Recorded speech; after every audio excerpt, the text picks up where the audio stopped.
Additionally, if you open this up to ice fishing, while on the surface it sounds good, then what happens next year? Does someone come back and say, I want an ice shanty? And if you then allow ice fishing with shanties, then that leads to another problem. Prostitution. And now you got the police chief and the police department involved. Additionally, if you open this up to ice fishing,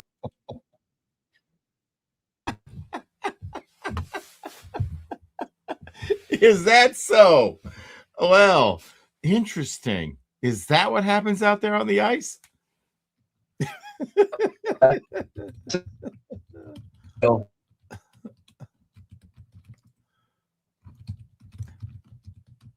What happened? Hey, what's up, everybody? Welcome to SmallmouthCrush Live. I'm your host. We got Epic Eric as well. I see JP down below trying to adjust his stupid camera all the time.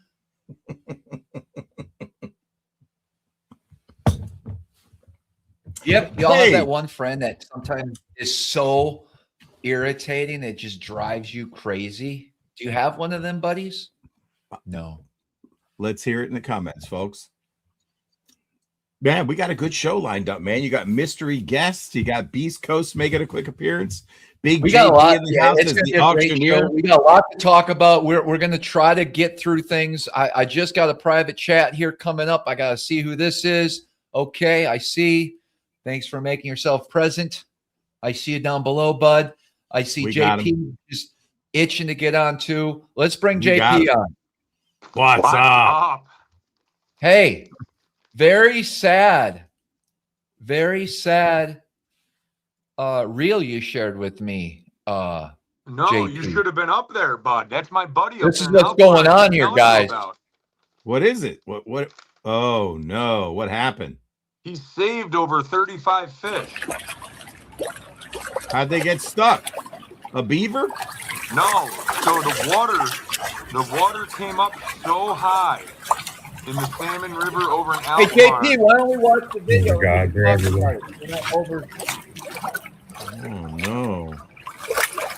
Oh, no. Steelhead stranded everywhere. Isn't that wild? That's crazy. So what happened, JP? So that's my buddy Shane Moike up in Altamar. He's a professional fish carver. During salmon season, he's got smoke shacks, and he lodges people in clean salmon. And he's an avid steelhead fisherman that I've been trying to hook Travis up with for a couple years now. Anyway, the water in the Salmon River came up so high so fast and then went down so fast that all these fish had gone up every culvert pipe when the water came up. And it came down so fast that the woods are just littered with steelheads. So he saved 35 fish today. Wow, dude. It's crazy. So I fish a particular river around here, and it was flowing. I didn't even think we had that much rain, but it's the snow melt. It ain't the snow melt. Well, it's the snow melt where he is from Tug Hill. Okay. Well, I drove through Tug Hill the other day, and there was no snow. This was a week and a half ago. So all I know was there was an emergency dump of water, and they tried to warn everyone that the Salmon River was going to rise extremely high. The salmon didn't get the warning, though. Steelhead. And it could have been, JP, it could have been the snow. I don't know. I don't know anything about geography, okay? I'm just saying it could have been anything. But obviously we had a lot of water. The creek, Eric, where you got severed by the salmon? Yeah, where I caught the world record. Yep. Yeah. Well, that area was probably up to your waist in water the other day. I drove by. That's it. Wow. I was going to go steelhead fishing, and I stopped, and I was like, okay, not today. Yeah. It was the highest I've ever seen it. Wow. It was crazy. I saw that video, and Travis has been telling Big JP how delicious these steelhead are. And I'm like, man, I don't know what a limit is, but you could just walk through the woods and grab a limit of big ones if you wanted them. Well, that's the thing.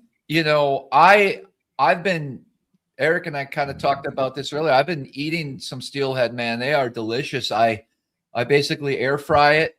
I put some salt, pepper on it. I put some smoked paprika, some garlic powder, and then kind of a little bit of olive oil on top. And it's been like addicting. It's the best tasting fish. I bet that's so good. I mean, I also like fried fish and tallow or air fried fish, and that's good, but it's not as healthy. But speaking of that, I caught a ginormous amount of perch today, and I have not even had time to clean it. I don't even know what I'm gonna have to do it tomorrow. Listen, if I can show you for a second, let me show you what my graph looked like today. Yeah. Okay, this is what my graph looked like today. Just lit up. That's crazy. That's a lot of fish. Are those all perch or smallies? 64 feet of water, all perch. Whoa, dude. And it was every drop within 2 seconds. What were you throwing? Just a little flathead minnow on a drop shot. That's all you need. Heck, I was just using a piece of a flathead minnow and catching them. That was fun with you and Panger with those little ultralights, man. That was a fun trip. Oh, you would have a fun couple hours. This is so different, though, Eric. Oh, yeah. 64 feet. That's crazy. Well, I've caught them today in 20, but that school was in 64. Yeah. And there was, I bet you there was maybe out of 10 fish, 2 that weren't keepers. Like, that's unreal. What's a keeper? 12 inches or 10 or 8? I mean, whatever you feel like cleaning. I would say, yeah. I don't what did they average? He's keeping 8-inch perch. Well, I just wondered what the average is and what's the best eating one. You like a 10? I like the 10-inch, 8 to 10. I bet you do. I don't like the 14 pluses. Why? Yeah, they're tougher. He doesn't like 14-inch perch because he can't catch them. He's catching shit! I got a bucket full of them right here. Yeah, bud, he could catch them. I'll show you them. He's the perch master. Well, I had a great weekend. I caught some smallmouth with Joe Raymond on the Susquehanna. I told you guys last week we were going to have a tournament. They canceled the tournament due to high water up in Sunbury. Got like 3.5 inches of rain. And when that rain swells the river, it pulls a lot of wood off the bank. Anyway, so I'm already in PA. And Joe goes like, man, I got some bad news. They canceled. I'm like, well, let's just go fun fishing. So I don't know if you guys know Joe Raymond, Susquehanna Fishing Guide. Look at my story. He just launched a new boat company called Banshee Jet Boats with Andrew Zulli. It's Joe's design, and it's got a V8 Chevy truck engine in it. Top speed on normal like river boats or anywhere from, I guess, 35 to 40, maybe 5. This one tops out at 57, and the torque is ridiculous. It's like a race boat.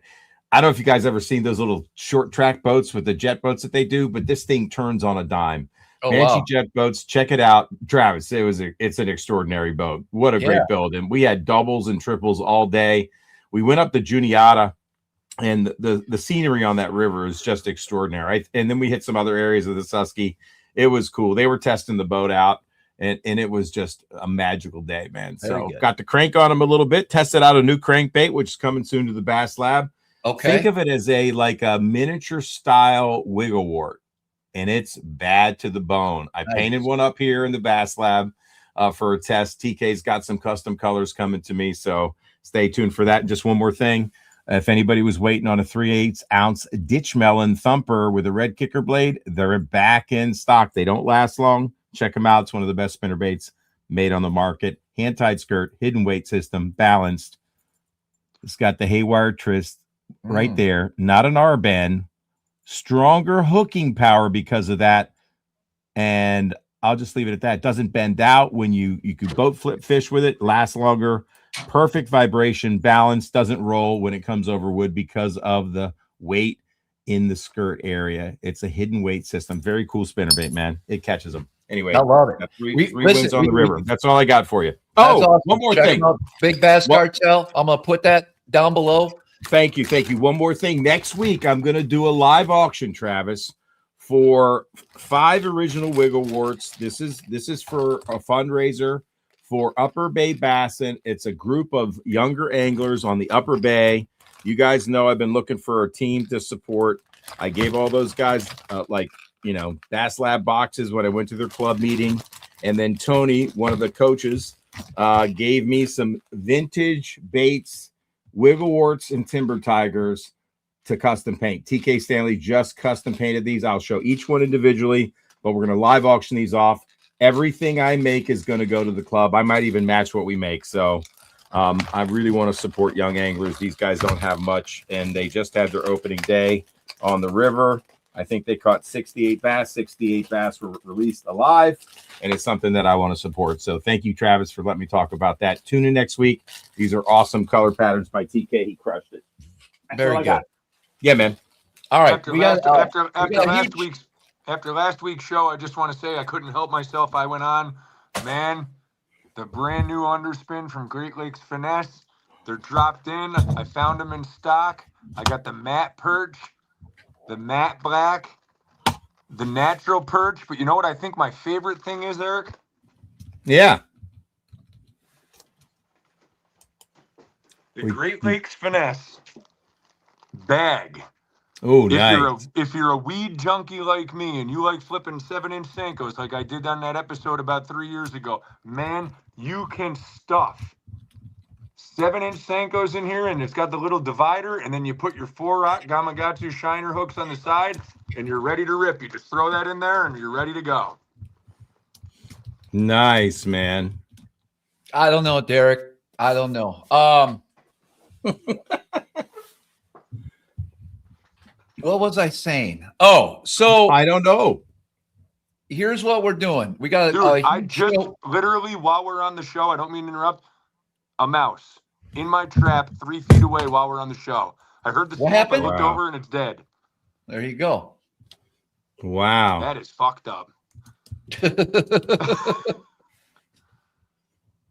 All right. Tonight's show, like I said, we got 2 guests. Our first guest tonight, of course, he's been on the show many times in the past. Derek from Beast Coast is going to give us an update of what's going on. I actually am going to get to fish with him in about a month or so. Nice. What else do we got? And then we got a special guest coming up after him, but we got to do our giveaway. What about the auction for the trip? You can't forget about that. Jeez. Come on, man. Oh, I hate life right now. Okay. You guys have no idea how stressful of a week this is. I'm telling you right now, this is borderline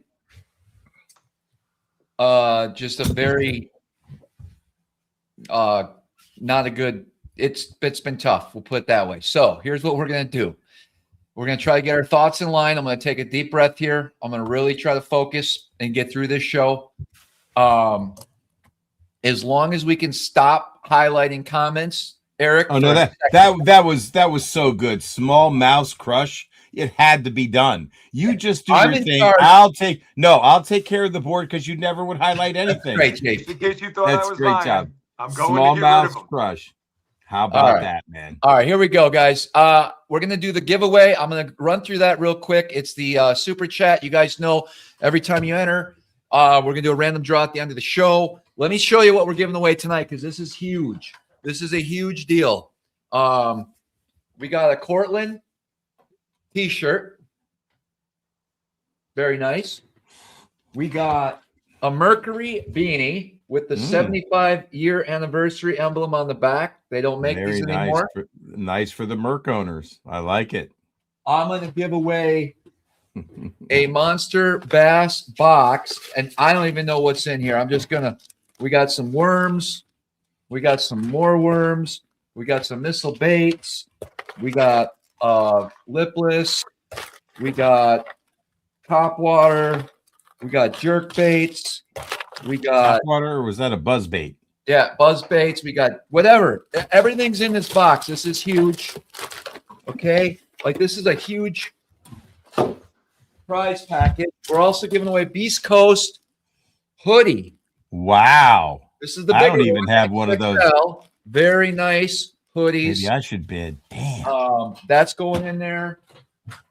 And then why not? We're gonna throw a flashpoint jerk bait in that as well, guys.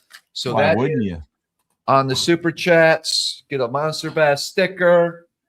Who keeps messing with the view here? Nobody. Okay. I'm not allowed to. See? There you go. All right. So get those super chats in. What else? The auction for the trip. Oh, yeah. Yeah, Guys, that. we have an auction we've been doing for the last 2 weeks. 1 week. May 5th. JP, we got it.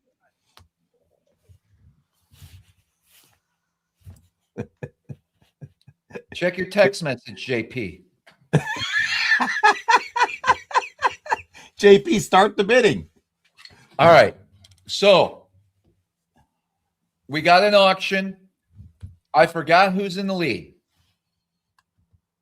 It was 850 Moose Van.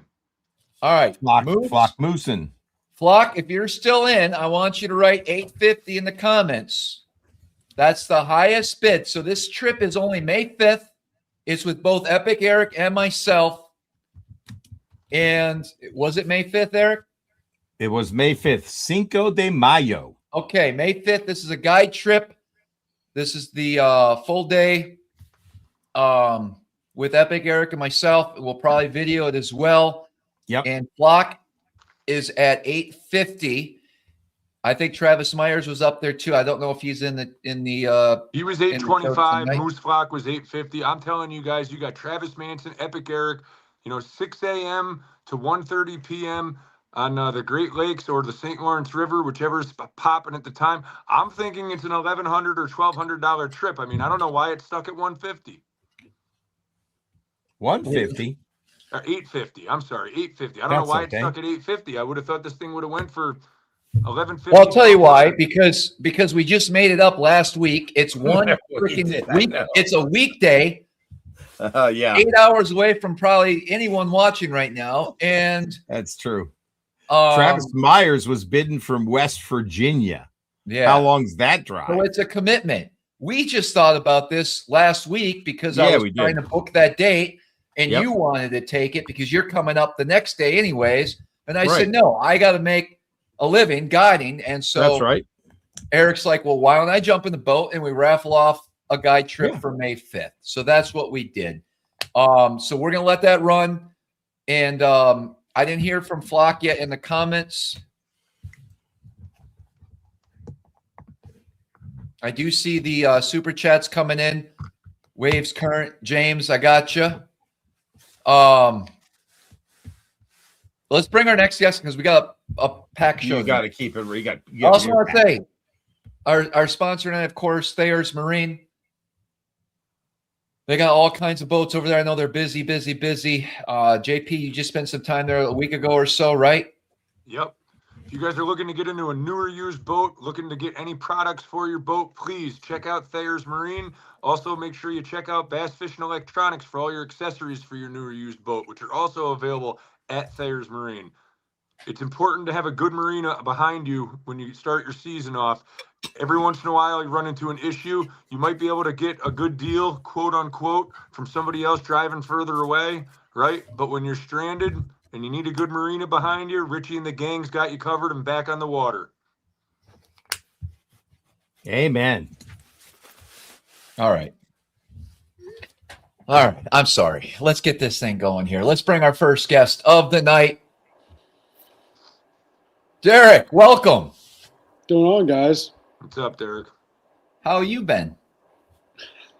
How you guys been? I've been great. Good. I'm good, man. I've been fishing a lot. I've been happy and busy trying to rejigger things here ahead of some changes. Yeah. So guys that may not be familiar. By the way, am I like glowing white? I feel like I'm like glowing. You have a really nice glow to you this evening. You have a white aura about you. No, it's fine. I wouldn't worry about it. All right. Yeah. I'm just curious as to how you're feeling after spending 8 hours on on the boat with Muscle Milk Mike on Saturday. Who's Muscle Milk Mike? We fish together pretty well. You know, we never fished together ever, Mike and I. And Muscle Milk Mike. He and I are both pretty polarizing. Like, as cool as we are, you never know how that's going to go, especially in a situation where we both don't want to be embarrassed. And it was just like, it worked out just well enough. So. I think that's a good way of putting it. You just, you never know with a partner or whatnot, but I think Derek and I would fish really well together in a tournament. Yeah, you're like just serious enough, but like you got to let go occasionally, and then you can snap back into it. But like the guy, I think I'm very. There's like 2 or 3 people I think I could fish with, and I think the same applies to me because I'm like a fucking spaz, yeah. You know? I don't know by the look on JP's face if he agrees with that. How would you? There's definitely no breaking of serious character when you're fishing a big tournament with Travis Manson. It's serious pretty much the whole time. Yeah, well, see, like I've never seen that really. Like, I can imagine it, but I could also feel like yeah. Well, I don't know. Does Travis actually like lose it, JP, ever? Sure. Really? There's screaming matches on the boat. Wow. Okay. Sure. Okay. And then if you get a big fish, he'll celebrate for a second and then tell you that's enough, back to work. Yeah. Okay. Well, fair enough. I mean, he's stressed out, yelling before the tournament even starts. That's been my experience. Oh Jesus. Yeah. I'm gonna launch the boat, JP. Go park it as far away from everybody as you possibly can, next to a dock, and put the power poles down. Don't talk to anybody. I don't want to come over. I don't want to see you talking to anybody. I don't want to hear an "oh yeah." I just want to sit there and relax before we take off. That's great. Yeah, that's about right. I'm not like that. I don't. But no, if I have it right, you were trying to tell Muscle Milk Mike how bad an energy drink is for him. Yeah, because he drinks those fucking monsters, dude. Those things are so bad for you. Like, they like literally kill your insides. Like, I think there's like all kinds of ingredients in those things that are like carcinogenic. Aren't there? Like, that's there's tungsten in there. There's lead, all that stuff. Anyways, so what's up? I was trying to do a segue to our main topic tonight, which is I want to talk more tungsten. Derek, last time you were on, there was a pretty good discussion you had. You made a lot of people rich, by the way. I still get messages to this day of your stock picks. Well, you got to remember, I'm not a financial advisor. You guys are just asking me, and I'm just telling you this is stuff that I, bought because of what I've seen. By the way, as like I told you, Travis, it's continued to go like this, but it's back up to almost $18 a share again. So I'm sure you, Travis, probably got nervous when you saw it dip into the 14s because I know you've been creeping. And 1663 today was its close. 1663. I thought did it hit 17 today? Well, it might have intraday, but it closed at 1663. Okay, well, I know it was low. Yeah, 52-week low, 2.954, $2.95. 52-week high, 22.55. Mm-hmm. Yeah. Anyways, that's just what are you going to do? It's an unfortunate benefit to what's going on with the business, which is a good segue into. Let's just tell everybody, from what I've seen and from who I've spoken with in the industry, and I'm sure the same goes for you, Travis, you, JP, Eric. You talk to people in the industry. I mean, tungsten is essentially going to go away here probably by the end of this year. There's going to be companies that are able to source it probably under private labels, like a couple of the chains. We may keep it around only through our website, our tungsten and tungsten compound product line. So we'll just go out and say it. I don't know if this is a hard entry into this, Travis, but I guess everybody that's listening should probably know that it's happening right now. You're going to see, you're going to see tungsten probably start to vanish in the next 2 to 3 months, depending on how much stock manufacturers and dealers have. So, you know, it's a sad time, but only because the material is such a good material for certain things. There's alternates. We're still going to make a badass product. We've already got lead coming in the Baby Dozer in all 5 sizes, 1/4, 5/16, 3/8, 7/16, 5/8, and then we've got an L metal, which is our lead compound, little Magnum. So actually, we've got to finish the final specs of this custom hook. It's basically like a 4/0 bend with a 3/0 length, and we've got the eye as small as possible in like traditional manufacturing without using 2 different components. Because we're going to try and bring these things out at like a $549 retail everywhere. Nice.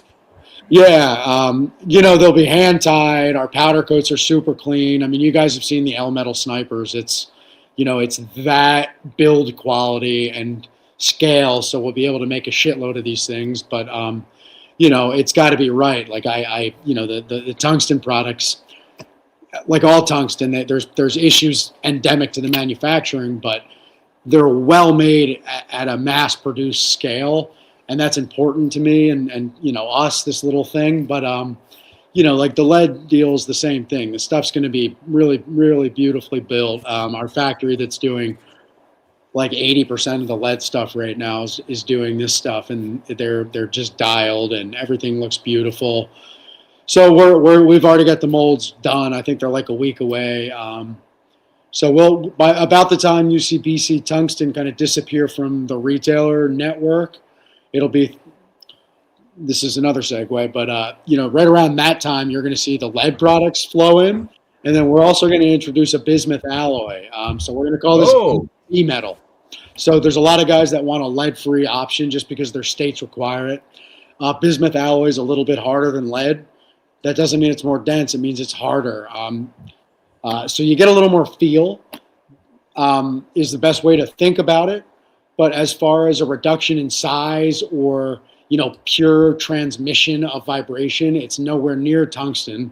It's actually less dense than lead, so it's larger, but it's lead-free. There is no alternative to tungsten here in this space, any way you slice it. Lead is the next best thing that's malleable, meltable, moldable, like manufacturable enough, really, right now. Maybe we'll come up with a material, but, so it's interesting. There's definitely going to be like a gap here, especially for like scenarios like the little Magnum and like bottom contact jigs. Like the tungsten is really the deal.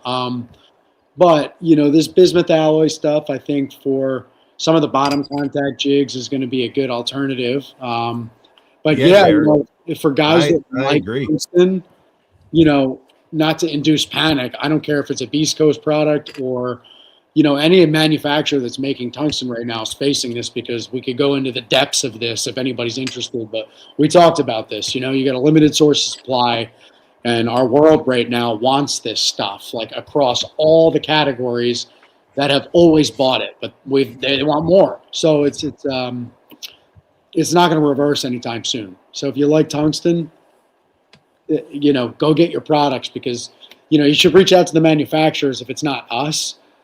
Maybe somebody's got a year's supply hoarded, but, that generally didn't happen as far as I know. Maybe there's a couple of manufacturers that have a ton of stock, but it's gonna fizzle and fade here in the next probably 6 months. So there's the big news. But, we've got our products coming back in with the Baby Dozer and the Little Magnum. We've got lead versions and bismuth alloy versions coming in those 2 products. And then, of course, the sniper, we've already got the lead versions, and we're, seeing the sales start to pick up there. But we'll have the 1/8 ounce sniper and a 5/8 ounce sniper available in the lead version as well in about 2 months. So, Travis, you should know that. I just kind of figured that out like 3 days ago. So sure. Nice, man. The bismuth stuff is interesting. Because old school split shot rig guys used to mix bismuth and tin into their split shots because it was harder and less likely to wedge in between rocks and transmitted more vibration. Very cool that it's an old school that's an old school thing. California when people I have first, been, Eric, people have been using bismuth and zinc alloy, bismuth alloy. Absolutely. Yeah, man, for a long time. These things have been around for like a while, but now Yep. you're going to probably see like way more forced use because the serious angler up until like right now has always chosen tungsten in this scenario generally. Yeah. Because it's just got so many product benefits. But now, like, you're fucked because you just literally will not. So here, I'll just tell you right now, the latest cost, like, profile on this stuff. I just talked about this on another live stream, just because I'm kind of trying to let folks know what's going on. But I think a 1/2 ounce little Magnum brought into the USA, like tariffs properly paid, freight allocated to that unit. I think we pay like $8.50 for a 1/2 ounce little Magnum. So wow, when you magnify that out to retailer, then the consumer, like that's like an $18 bass jig. That's not going to happen. So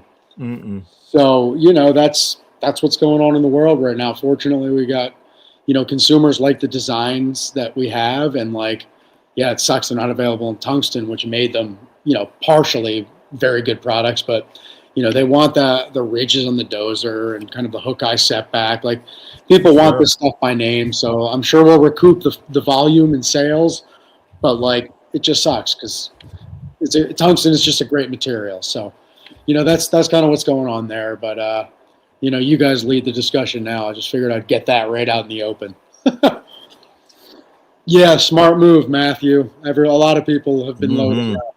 Yeah. Now, I really, I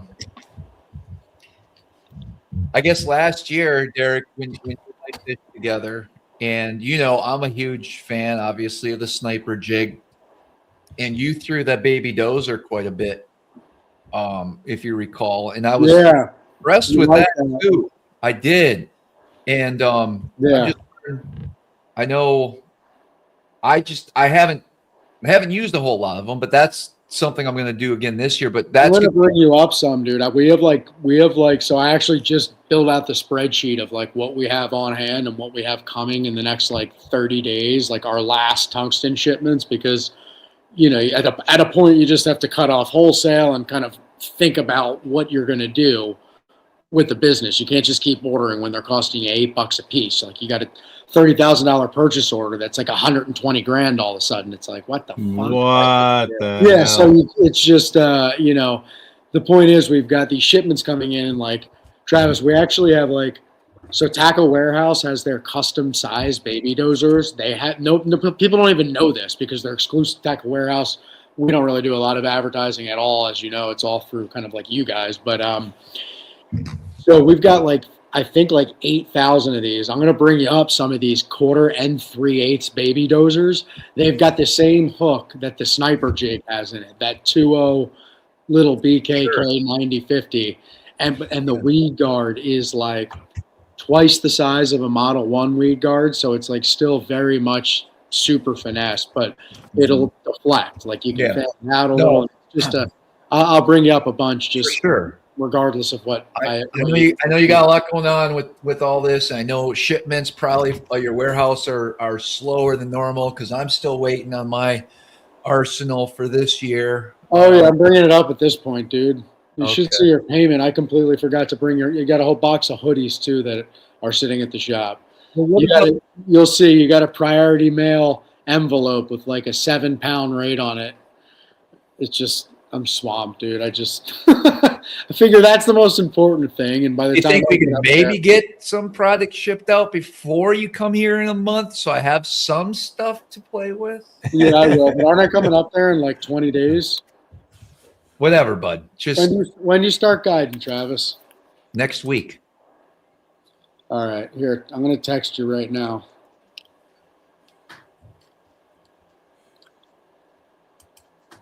This is how I operate my life these days. Is this a secret text? Just text me back, need product. And then that will, I'm good. That'll ladder it up a little bit on the to-do list tomorrow. All right, we got more to talk about. I do want to check in on JP down there. Now, JP, you will probably are the first person to ever catch a live and then a dead mouse on a live fishing show ever. I'm gonna say that's a fact. Yeah, I love the comment. SmallmouthCrush. A lot of these things in your basement. I heard a snap. Well, the other day when I tried to come downstairs in the morning, I had forgot my coffee, so I left the door partially open, and the cat went right to the door, and I'm like, oh, there must be a mouse downstairs. So I set some traps. So that's number 3. But like literally, the trap's only 4 feet from me. I'm sitting here and I hear snap. He was hungry. I can't believe you allow cats in your house. What's that? Anyways, Derek, so where were we here? I love that whole JP sequence. I was in the background and I saw kind of JP's whole thing, and I loved it. It's SmallmouthCrush. SmallmouthCrush, dude. It's the best. Had to highlight it. Right. And Travis got angry. Come on, dude. Anyways, so what's going on, Travis? What else are we discussing? I mostly wanted to let people know. I was curious if you were ready to kind of share what your plan would be moving forward, with the rising cost of tungsten. Are you prepared to talk about some of that news? Because it is pretty big from a, I guess. Oh yeah, dude. Like as I kind of alluded. Yeah, go ahead. No, just from a buyer standpoint, I think we're all pretty interested in what your plans are. So our plan specifically right now, and the email went out last week, was basically we've got shipments X, Y, and Z coming in the next 35 days. Like they're all late, of course, because the factories reduced their staff. Like a lot of these factories haven't had a wholesale order in 40 days. So like they're just not working. Or the lines are like like a la carte, which you need big orders to do that because they got to. Anyways, it's kind of it's crazy. So basically, our plan is we've got these orders coming in, and we're going to allocate probably 25% to our website of whatever we have coming, which we've got covered across some of the important stuff. Some of the stuff you're never going to see again, actually. For right now. So I've kind of alluded to the next step, which is we got all this stuff coming now. We'll have it available through our website. You'll still see it out there right now through dealers and stuff, but Tackle Warehouse is going to run all the stock out. Essentially 75-80% of the stock is going to go to them, just because rather than have 35 dealers have a random 4, 5, 6 SKU set, we'd rather one dealer have at least a nice ample assortment of like all of this key stuff, so that people can just go and at least keep the product in the marketplace like flowing until the replacements come in, and then we'll be able to get that stuff right back out to dealers. But for the sake of having one place to go and actually have a shoppable like selection of this stuff, the little magnums, the baby dozers, the superflies, and the tungsten compound snipers, all these will have both lead and bismuth alloy variants in 65 days. But again, up until that 65 days, Tackle Warehouse and our website are essentially going to be the primary places. You can shop online right now and you'll still see a lot of stuff because there's stock.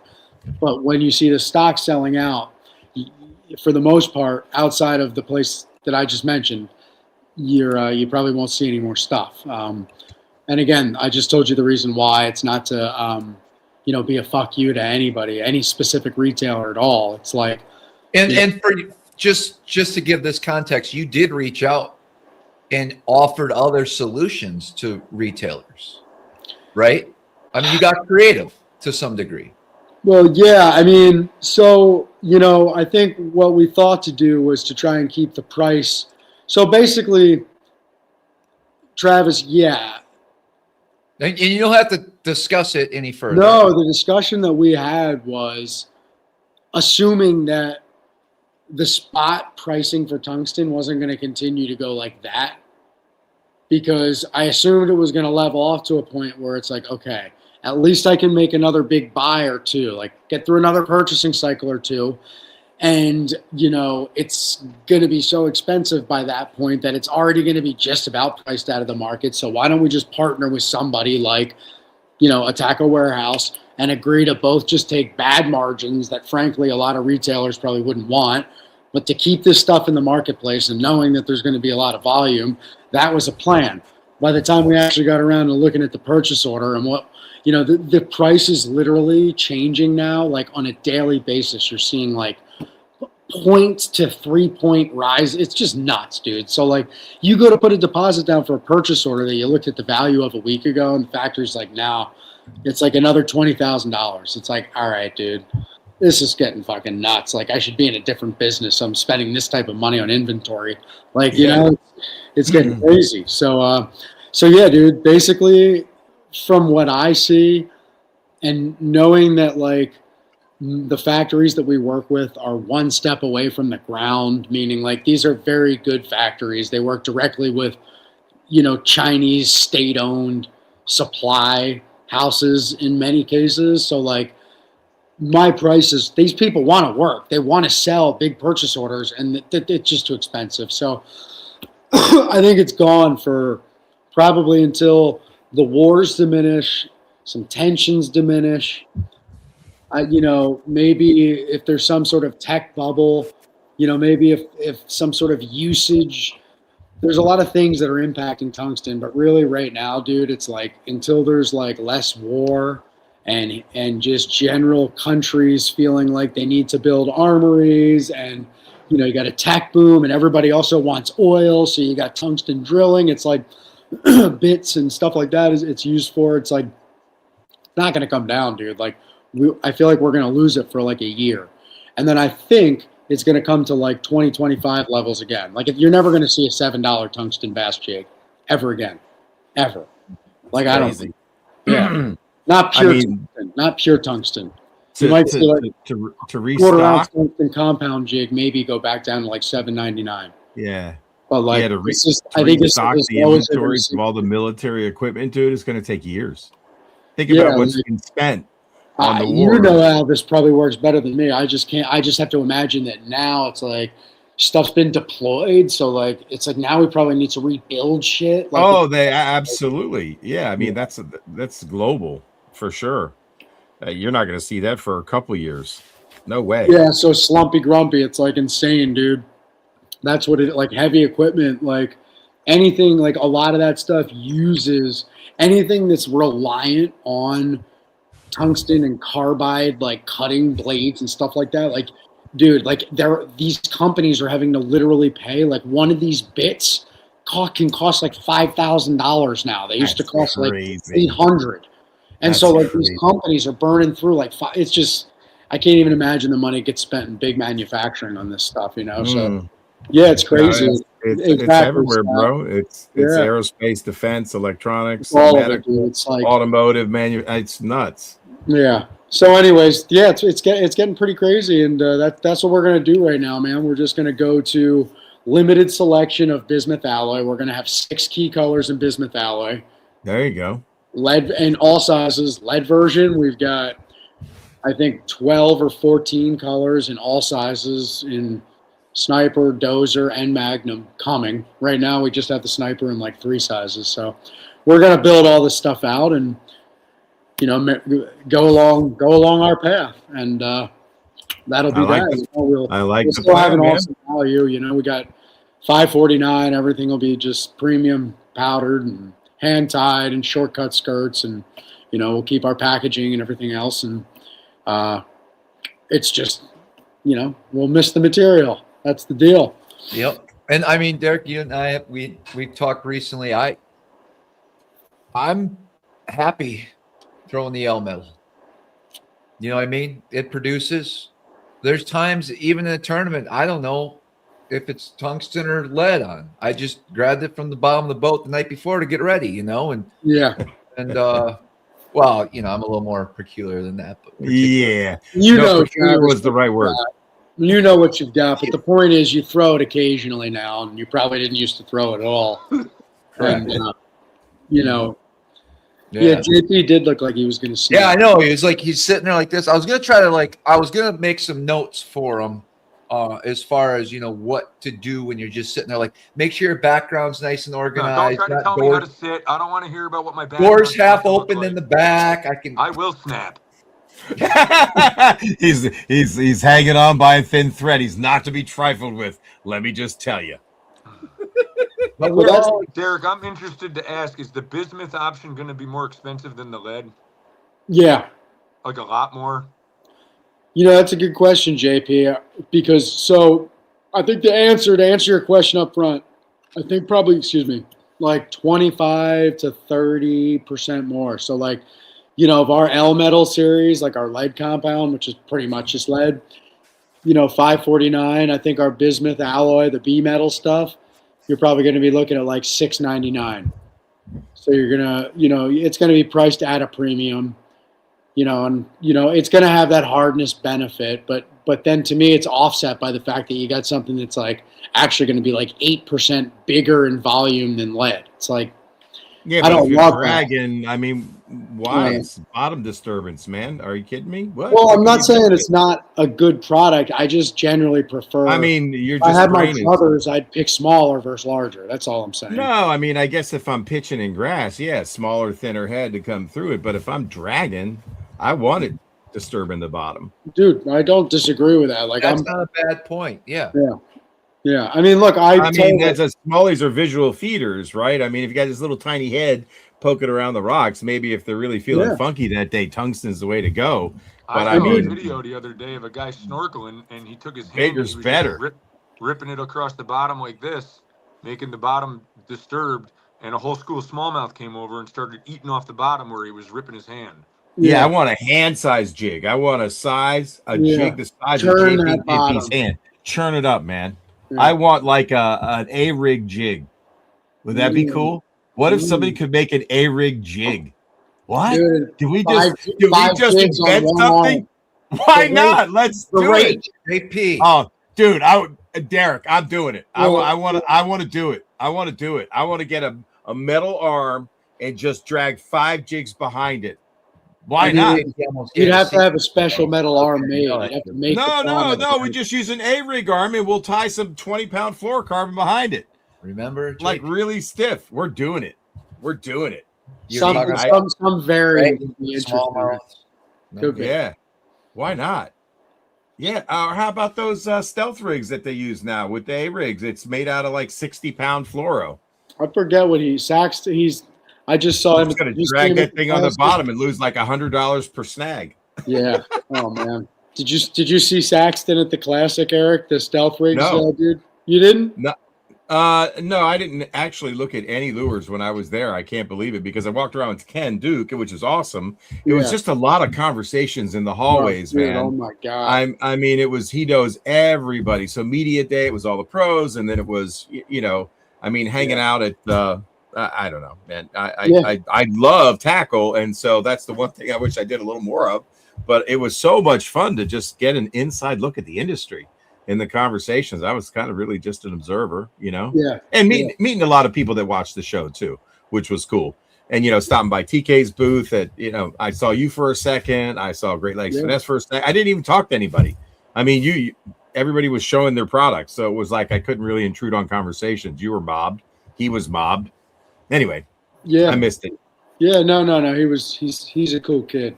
Yeah, I throw the stealth rig. So I threw it at Smith Mountain Lake. Yeah. I got my first double in a tournament on an A rig, which was really cool. And they went to the scales. It was smallmouth and a largemouth. So they were part of our bag, which was Before I forget, Derek, maybe you can give the guest next week a proper introduction tonight, just to give a little tease. But we have Noah Winslow coming on the show next week, correct? Yeah. Noah. What about him? JP, you know Noah. Noah. Yeah, Noah's a local. I call him a kid. He's a young man, but like, dude, he's a kid essentially to me, and he's a good angler. I think he qualified through Nation, right, for the Classic. How'd he do? He made it to day 3, finished top 20 in the Classic, Eric. Yeah, remember that kid I was telling you about when you stopped by? I was like, this kid's good. Cool. Like, I think he finished like 18th, 9th, I don't know. Yeah, he probably he's the type of dude that's like probably like, I wish I had an extra day to practice. Like he wants to be like top 5 regardless of who he's fishing against. And anyways, just a kid that has loved it for 15 years, and he fishes Candlewood. In fact, I think he's back, and he'll probably start fishing all these spring events, JP. So how'd he do, JP? Was he fishing on this weekend? You were there. No, right? it wasn't. He's just got back, I think. Got it. Down south. Okay. JP and Jody beat me this weekend. Yeah, what'd you weigh in, Derek? Shit, we dropped, dude. The last 40 minutes were incredible, man. We really? got a 5.6 smallmouth.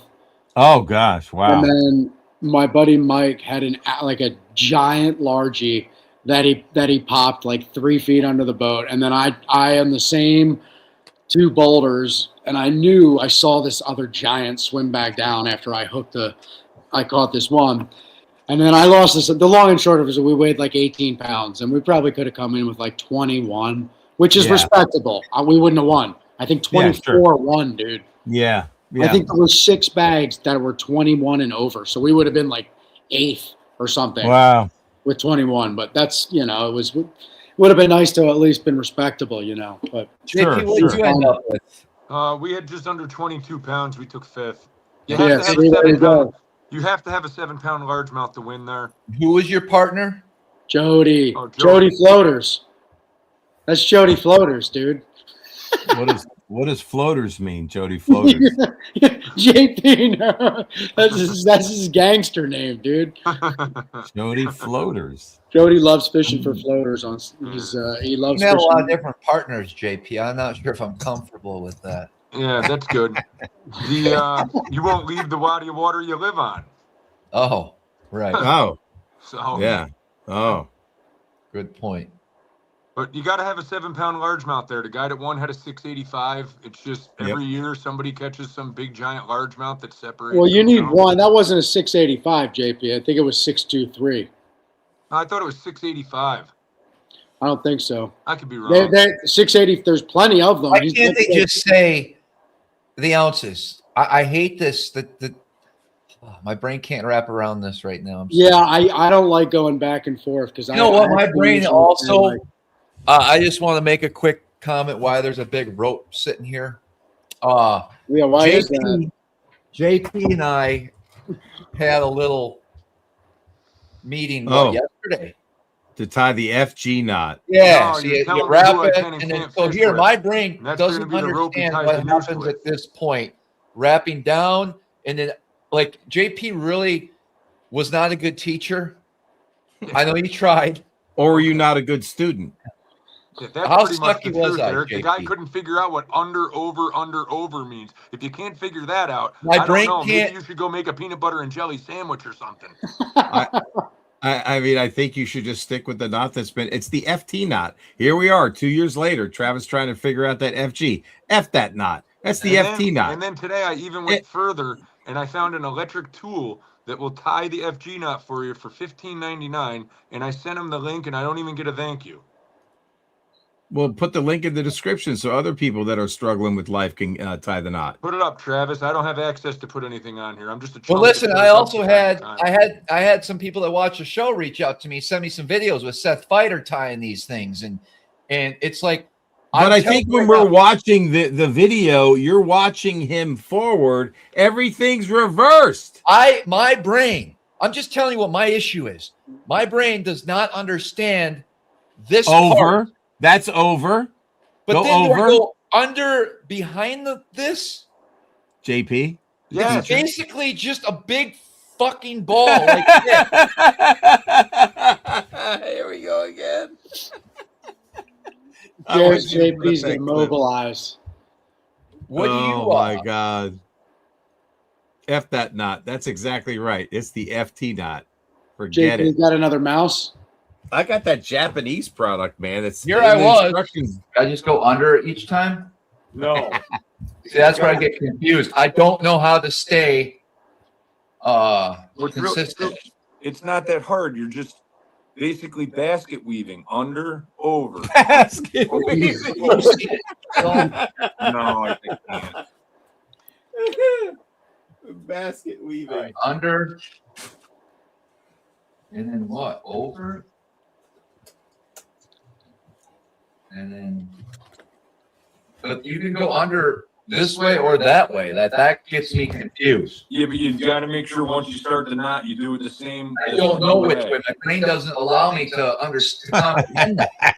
This is the only part I screwed up on. That's why I bring the fluoro carb behind the braid when I start. So when I go under it, I come up and I come in between my hand that the braid's attached to and the knot. Then I come over the top. Then I go under. Walk me through it again then. Anyways, this went on for quite a while. I'll bring it. This is great. No.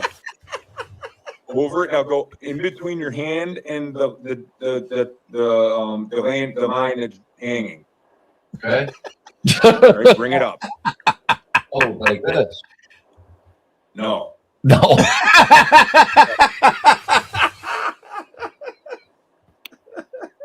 So here it is.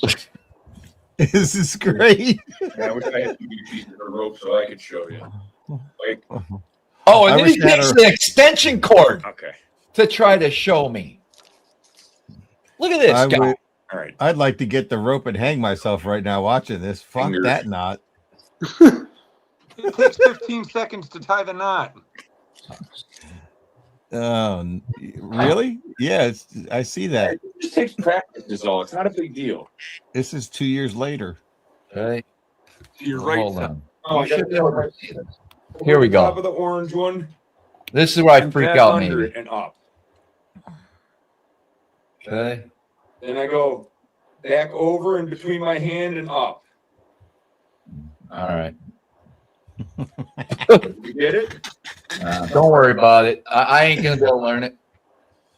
Travis, just get yourself this. Yeah. It's not that hard. It's the Knot Assist 2.0 Other things I can't do. So you'll be able to do this. FG. But the problem is that the instructions are in Japanese. It just here, bud. Try to just focus here. Yeah, no, Yes. I gotta plug my shit back in or I won't be able to see it. Okay. I wasn't sure I like that view. Uh-huh. I think I saw a ball sack bulging Nah. through your pants. What's up? All right. Ready? Yep. This is the braid. This is the fluorocarbon. Yep. So over the top of it and then back down in between your hand and up. Okay. Then over the top to your right side. Down here. No, to your right side. Over the top. Okay. Up, down, and up. Okay. Then over the other side and in between your hand and up. It's just the same thing over and over again. Yeah, there you go. Then you pull tight. Then you just keep doing that for 20 times. Just a big ass, stupid ass, big ass, little, big, whatever. Yeah. Nah, that ain't right. That is right. Big ass. Big ass. It was right. Holy shit. Oh yeah. Anyways, I got the big one. Look, Travis. So more importantly, you got a pulse on what's going on out there in the lake yet? what was that? You got a pulse on what's going on in the lake yet? Yeah, I think we're gonna be able to catch them. Yeah. Yeah, I gotta Right, spend the okay. next couple days Nice. connecting my braid to fluorocarbon with my old knots because I can't figure this FG out, which was my goal this year. No, But- it was last year. Time out. You were going to take the winter when I did that little rant on the FT knot, and you were going to take all winter long to learn it.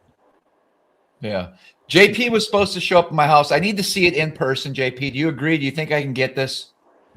I'm pretty sure you can tie a knot. I mean, I think in person it would help. If you sat together side by side and you had the same view, but looking at somebody, it's like looking in a mirror. I love my knots. I fish them in a tournament. I fish them guiding. Do sometimes, especially when you're casting, say, a swim bait or your hair jig, Derek, when you're doing that kind of stuff and you're whipping it constantly. Sometimes, you know, we'll hear that snap and it'll fly off. But I was impressed when JP rigged two of my rods last year for me. And it was nice having someone be able to tie your shit. And, you know, I took advantage of them a little bit, but I was very impressed with that knot, JP. Thanks. Good job, JP. Matthew's got a nice good point. If you didn't know it existed, would you care? That's a good point too. It's a great statement. Yeah, I would care because I hate when I cast and my knot wraps around the first eye on the spinning rod and snaps the line off. And then I got to sit down and tie the guy another leader on in the middle of a guide trip. I don't want to have to do it. What knot are you tying? Because I don't have that problem. I used to tie the double uni knot. Well, I don't tie that knot. Interesting. I don't have that problem, but all right. I can understand why you would want to go to another knot if you were tying some shitty knot that would fly off. No, the knot wouldn't fly off. The knot would actually loop around the first eye of the spinning rod, and then the jig would snap off. I've never had that happen. What the heck? What? That's weird. Never had that happen, huh, Eric? Not one time. Wrap around the first guide of the rod. No, never. Never. I mean, where was your knot sitting? How many feet a leader do you use? Do 2 inches above the reel. Okay. It's crazy. Who knows? Anyways, Derek, I think we're going to be great. You're going to hit it at a perfect time. So Derek's coming up in a couple of weeks. We're going to do some film and try some new baits. I mean, we had. Dude, we're gonna catch some fish. We're gonna shake some minnows, Travis. Yeah, well, we did that. I had a blast doing it with you. I know you did, dude. I know. You got really dialed in and hung up on doing that. We found some fish. Well, we went largemouth fishing. Well, we did a little bit of fishing. We did do a large. Where are you guys going to go? I'm sorry. Where are you going to go? I have to know. Where are you fishing? Ontario? Or are you going Candlewood? What are you doing? Oh, no, I'm going up to see Travis. Oh, okay. I just set it up for everybody. Yeah, I didn't. Yeah, I'm going my annual early May trip with Oh, Travis. okay. Got it. Yeah. Thanks. Yeah. Well, no, we're not losing JP yet, guys. He's just checking his mouse traps, I guess. Well, Derek, I think, like I said, I'm looking forward to this with you. We're gonna do a lot of different techniques. We're gonna kind of expand on what we do. We're definitely gonna do repeat what we did last year with those largemouth for a little bit, though. That'll be fun. Yeah, you had fun with that? Yeah, I love that. That'll be awesome. That was fun. My only thing is, what's the water level like this year? You think you're gonna have higher? Yeah. And then, but is it behind? Like, is it frigid compared to last year? Like, those fish might be like way out. It's only 2 degrees less than what it was last year right now. I mean, it's 36 degrees out. The water temp was 36 today. But we're gonna be fine. We got a warm up coming. We'll be fine. Yeah, I think we did lose JP. Come to think of it, dude, I really could care. I know we'll go up there and we'll just figure out where they are and we'll have fun catching them. Hopefully, we'll be able to put together something for sure. Yeah, I'm definitely interested in using that Seduce more with you this spring. Yep, and the head. Yeah, I've been catching a lot of fish on Candlewood right now. This little dude. What's that exact? Is that like the exact color and setup? Yeah, this is the 3/16 2.0 Scoper's Delight right there with this little subtle bait color. Yeah, that's a good little deal. And then my favorite thing to do is to go big, but it's not quite that yet. I think the water's like 4. I mean, they, got a couple to chase it. I think we got bit once or twice in the big one, but for me at least, it seems to be like once you get closer to post or me, you can start to catch them on these big minnows. To me, it's just, you'll draw fish from like 60 feet away on this big minnow. It's incredible. And even if they don't eat it, you can just turn around and pitch a follow-up little guy down to them, and they're, sure, generally willing to play a little more. It's fun, but Anyways, yeah. So Travis, that's the. I'm looking forward to just doing the sniper deal and maybe some minnow fishing, some largie fishing. That was like a nice. I mean, dude, I could sit there and fish for those giant smallmouth the whole time. Like I love And that. it was so windy. Remember that one day? Dude, it was gassing the whole time, pretty much. Yeah. Yeah, that was crazy. But we hid from it pretty well, Yeah. kinda. No, we had you caught that giant smallmouth too. That was awesome. That was crazy. That rock was. I mean, that was not a deep fish either. No. So that was crazy. I couldn't believe that. 2 feet of water, maybe. 2.5. I know the top of that boulder was probably almost breaking with the wind bailing in there. It had to barely be like under the white cap because you could see it. You could see the rock, like on the screen, but you could almost looked like there was just this, like ghosts floating around the rock, and I was like, those can't be fucking giant fish. And Travis was like, pitch in there, dude. Because remember the first fish I broke off and it felt giant. Yeah. Remember that? I laid into that fish and I was like, oh my God. It was just like, thunk. And then the next cast, I caught that 7.4. Jeez. Yeah. And that fish prior to that felt bigger. I mean, I don't know how much bigger you get right up there, but there can't be 8, baby. There can't be that many. I think we're going to see. You're going to see or hear about a couple 8s this year, I would assume. You think so? Why do you say that? Just because I think the overall weight. Yeah. I had. When did I catch that 8.5, Eric? That was 2 years ago, almost 2 falls, not last fall. So I haven't had an 8. We might have had an 8 on a guide trip. No, I don't think so. Dude, the first one I caught with you was like 9. Well, it was big. We didn't have the correct scale, bud. That was New York State record. I think you know it. Wait, when was this? My first trip ever to Ontario. Like 2017. And you really caught one that you think was like an 8 or not, like an 8 or 9? I think it was 9. It was big. And Travis, you saw the fish and everything. It was giant. Yeah. Like I was holding it. I have video of it. You do it? The peck fin was like my hand. It was as I big want to as see that, dude. The You tail go was find as it, big Eric. as my shoe. Wow. It's in my Instagram. All It was monster. How'd you guys not have to scale? I guess, what do you enjoy? Like, I don't know. I think 4s and 5s are fun. I consider anything over 5 a good Me fish. too. Yeah. Well, yeah, for where you are, you got to anywhere else, it's like once you get over like 3 pounds, 10, 312, 4. Like here on Candlewood, like a 4-pounder is a good fish, but 4.5 is a good fish, Sure. But standards are different everywhere. That's obvious. It's those fish are insane, dude. Like, Yeah. they're just it's nuts, dude. It's like you stuff a grapefruit down their throats. That's what they all look like. Like those fish are. I'm excited to come up there, dude. I hope we get good weather, man. I hope. Remember the first year you came up? It was unbelievable. It was dead calm. Unbelievable. 60 degrees, sunny. Oh wow. And I started in a spot that I wasn't sure there was going to be fish there. And oh, that was nuts. It was probably the most. I don't think we had to leave that zone all day if we didn't want to. No, we really didn't. I'll never forget that one we saw down there. You remember that fish? There was 2, and we caught the one. I caught the one that was like a 6.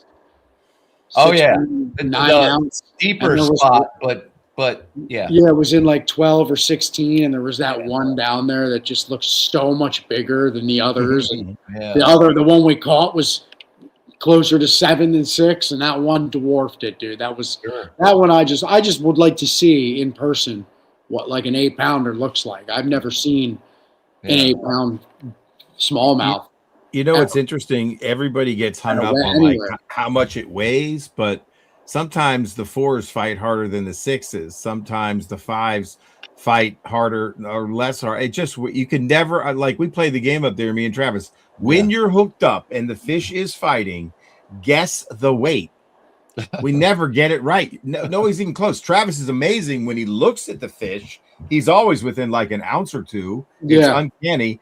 But to me, the weight doesn't matter. It's like the fight of the fish, how you caught the fish, the battle. Those are the things that create the memories in my mind. I mean, yeah, having an epic bag like a dirty, a filthy 40 or a freaky 50. I mean, right? I mean, dirty 30, like Travis and I have done the dirty 30, I had the solo 34, which was stupid. It's just, crazy. But it's the fight, man. It's the fight and how you caught them. I love it when you got to get on your chest, because the fish dives under the boat, man. It's just like, or you pull them out of a brush pile or something incredible happens, right? You think you're, hung up and you work the fish out. I mean, that's our last minute catch in a derby. I don't know, man. Those are the things that make memories for me. Not like, oh, I caught like 5-6 pounders, because some of those fish don't fight hard at all. No, and some of the 3s fight harder than the 5s. Like literally, it's crazy. It's also like when you pull up and you just see like multiple fish around a rock and it's going to be just on fire. Like it doesn't matter if they're all 5s and 6s. It's like when you're just into them and you're just railing on them, and like that's the best, dude. Like I think my favorite day is when we're shallow and you can visually see it and you're targeting, because there's something about seeing a group of fish come in or leave, and then you make your cast because you think the direction that they're headed with your eyes. I'm not so much into looking at the screen. I love the shallow water adventures, but that's just how I'm wired as a fisherman. I go crazy with Travis. If he can put me on a bite like that, I'm like in heaven. I've had some incredible days. He's found us great groups of fish, and it's just been amazing. And then when we get those mixed bags, that's the best to me. It's like you're back in the back. A lot of fun up large. Oh my God! He got us Travis catch like probably a 5-pound largemouth, and I guess maybe 14 inches of water. Like, dude. To me, that's bizarre. The water was 42 degrees, I think. And this fish was in like they don't do that on the lake. That's not, my buddy would argue in Jersey, he fishes from like super shallow, but not right now. Like that's crazy to me. And sure enough, not one, but multiple fish off. I mean, I caught 1 or 2, but to watch him catch a 5-pounder off of a rock in 16 inches of water, like that's just weird to me. Like what the fuck is that fish doing there? Like they're northern fish, man. They gotta eat. He was warming him up. He was warming his belly. He's been sitting there eating crayfish, I guess, right, Travis? Is that what he's doing? I mean, I think that's my favorite. As much as I love deep fishing in most tournaments, I am a deep angler. I prefer shallow. Yeah, when it's on and it's fun, dude, that's the mystery of the unknown is still like shallow fishing. Like, let's when that's on and you're catching being able to see them, man. Like Derek, that day, the area we were in, because of the wind, it really got dirty. But you've been with me where you can see down 15 feet. Easily. Well, that's what I'll never forget, watching that 8-pound smallmouth down 16 feet. With those others and watching it contemplate that jig for like 3 minutes. Like that was insane to see that. But we were fishing in, I mean, that was dirty-ish water there. What did we have, like a foot of visibility? Maybe. Yeah. Oh yeah. That was dirty that day in there. Yeah. That's what an 8-pounder looks like. Or 9, or maybe even a 10. I'm not holding that fish out. His peck, like that peck fin. Is that you? No, that was the one that we never really put a scale on. That's humongous. I'm holding that thing close to my body. It was that just looks big. You can see its head. It's like bigger than your fist. He had the double rhinoceros hump. That's what I'm saying. His head literally, I struggled to lift him like a normal 6-pounder. Yeah, that's awesome. Oh, Travis, I am so excited. Like I've been actually sneaking out on Candlewood a little bit. I'm like, I'm so fucking happy, dude. Like this winter was brutal. Like this was just a tough winter, I think. But there you go. Just getting out there has been like incredible, and now I'm definitely ready to go. Like your fish are just a different. Like I've caught a couple 4s and 5s in the last couple days, and it's like I love it, and I'm like, dude, it's amazing. Like, I'll go catch threes. Like, it's still like it's fun. But like, I'm ready to come up there and pray that we get a day where we can go hunt. Like, because I just know what's up there. It's insane. And every year is different. Like, one of these years, I'm sure I'm going to come up there, and like, you know, the way that they were in that bay, we found them that first time I came up. We'll find them like somewhere else like that, and nobody will be around, and we'll just crack them. Like, it's like that's what I've learned about like coming up there. It's like there's so many fish, and it's like you can literally just find these pods, and it's like holy shit, like crazy. Of 5 and 6 pounders too, like nuts. We tried some stuff last time you were up of some places I had hunches but never really fished, and I don't think we found like in spots you would think very similar spots, but sometimes those fish just aren't. There's areas that they're always there, and there's areas where some years they're going to be there, some years they're not, and we just have to go out and see how this year develops. But I think it's going to be a great season up here. Good. Well, I'm stoked, dude. I'm definitely excited. Cool. Oh man. Well, listen. Gentlemen. Thanks for hanging out, giving us a little update on the Tungsten. Yeah. Good stuff, man. Good stuff, Derek. Yeah, thank you guys for having me on. I appreciate it, Eric. Good always, to see you, man. Always good to see you, man. I'm excited about the bismuth. I'm telling you, that's a Cali secret. Some old split shotters, dude. They loved it. I think it's going to be a winner. Well, that's good to hear because Mo big is Mo better. That's an interesting take on it. I didn't think about it, that way. I probably should have, but that's good to hear, dude. Yeah. Enjoy the rest of your evening, guys, and thank you for having me on. All right. You got it, man. Peace, Derek. Thanks, everybody. Thanks, guys. Give a hand for Derek, man. Come on, East Coast. No. PC in the house. Let's Night, go. guys. See ya. Okay. All right. What do we got next? A mystery guest. We do, but before we go there, and because we only have a handful of super chats for the giveaway tonight, guys. Yeah. Hoodie. I'll just run through it real quick. We got the Cortland t-shirt. We got a jerk bait we're throwing in there. We got a rare Mercury 75-year anniversary beanie and a monster bass box that's doubled up and full of baits. Look at that. This is going to be a really good giveaway tonight, guys. That's nice. That's like $130 giveaway, $150 maybe with the hoodie, maybe like $175. Just the apparel. Hoodie for $60, t-shirt for $25, that's $85, beanie for $20, that's $105, $40, that's like $180, $190. There we go. We got you, Mike. All right. Sweet. Thanks, Mike. That was some good stuff. I can't believe JP just ditched us like he always does. That's just he had to go rub the feet, man. Yeah.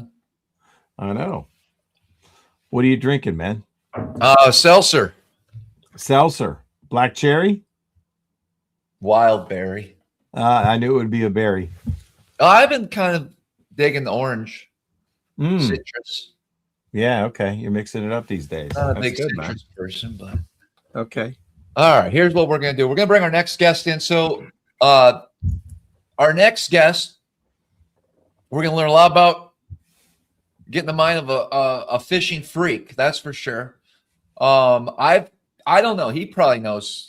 I've had him on my boat quite a few times. I'm sure he has count.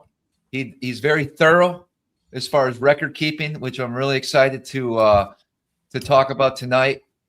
And he's just a fanatic when it comes to fishing. And I want to know more because I know he's obsessed with this area, the St. Lawrence River, Lake Ontario. But follow him on his Instagram. I've seen a lot of different fish catches throughout the area. So we're going to learn a little bit more. Let's bring Chris. Welcome to Smallmouth Crush Live. Mic check. Yep. Yeah, there you go. Hey, Chris, how you doing, man? Nice to meet you. You too. Hey, I like that background. I think I know where a smallmouth lives there. Yeah, I figured you'd recognize this one. This was that was the spot where we lost that supposed 8 right at the end of last season. I Let's get into that real quick, and then we got a bunch of questions. So, Eric, you're gonna appreciate the story. All right, awesome, man. I'm already following Chris. Oddly enough, how about that? From the Bass Lab, we're followers together. All right, do it. What do you got? You remember? I know I have a lot of magic rocks, but I'm gonna try to fill you in on. Was it when I was throwing that shaky chatter jig? This bait? No. Okay. No, all right. We can eliminate that rock. Okay. I'm trying to think what would clue you in. Yeah. Where you can sit there and not leave. Oh yeah, that one. Yeah. Okay. Oh yeah. I know where that is.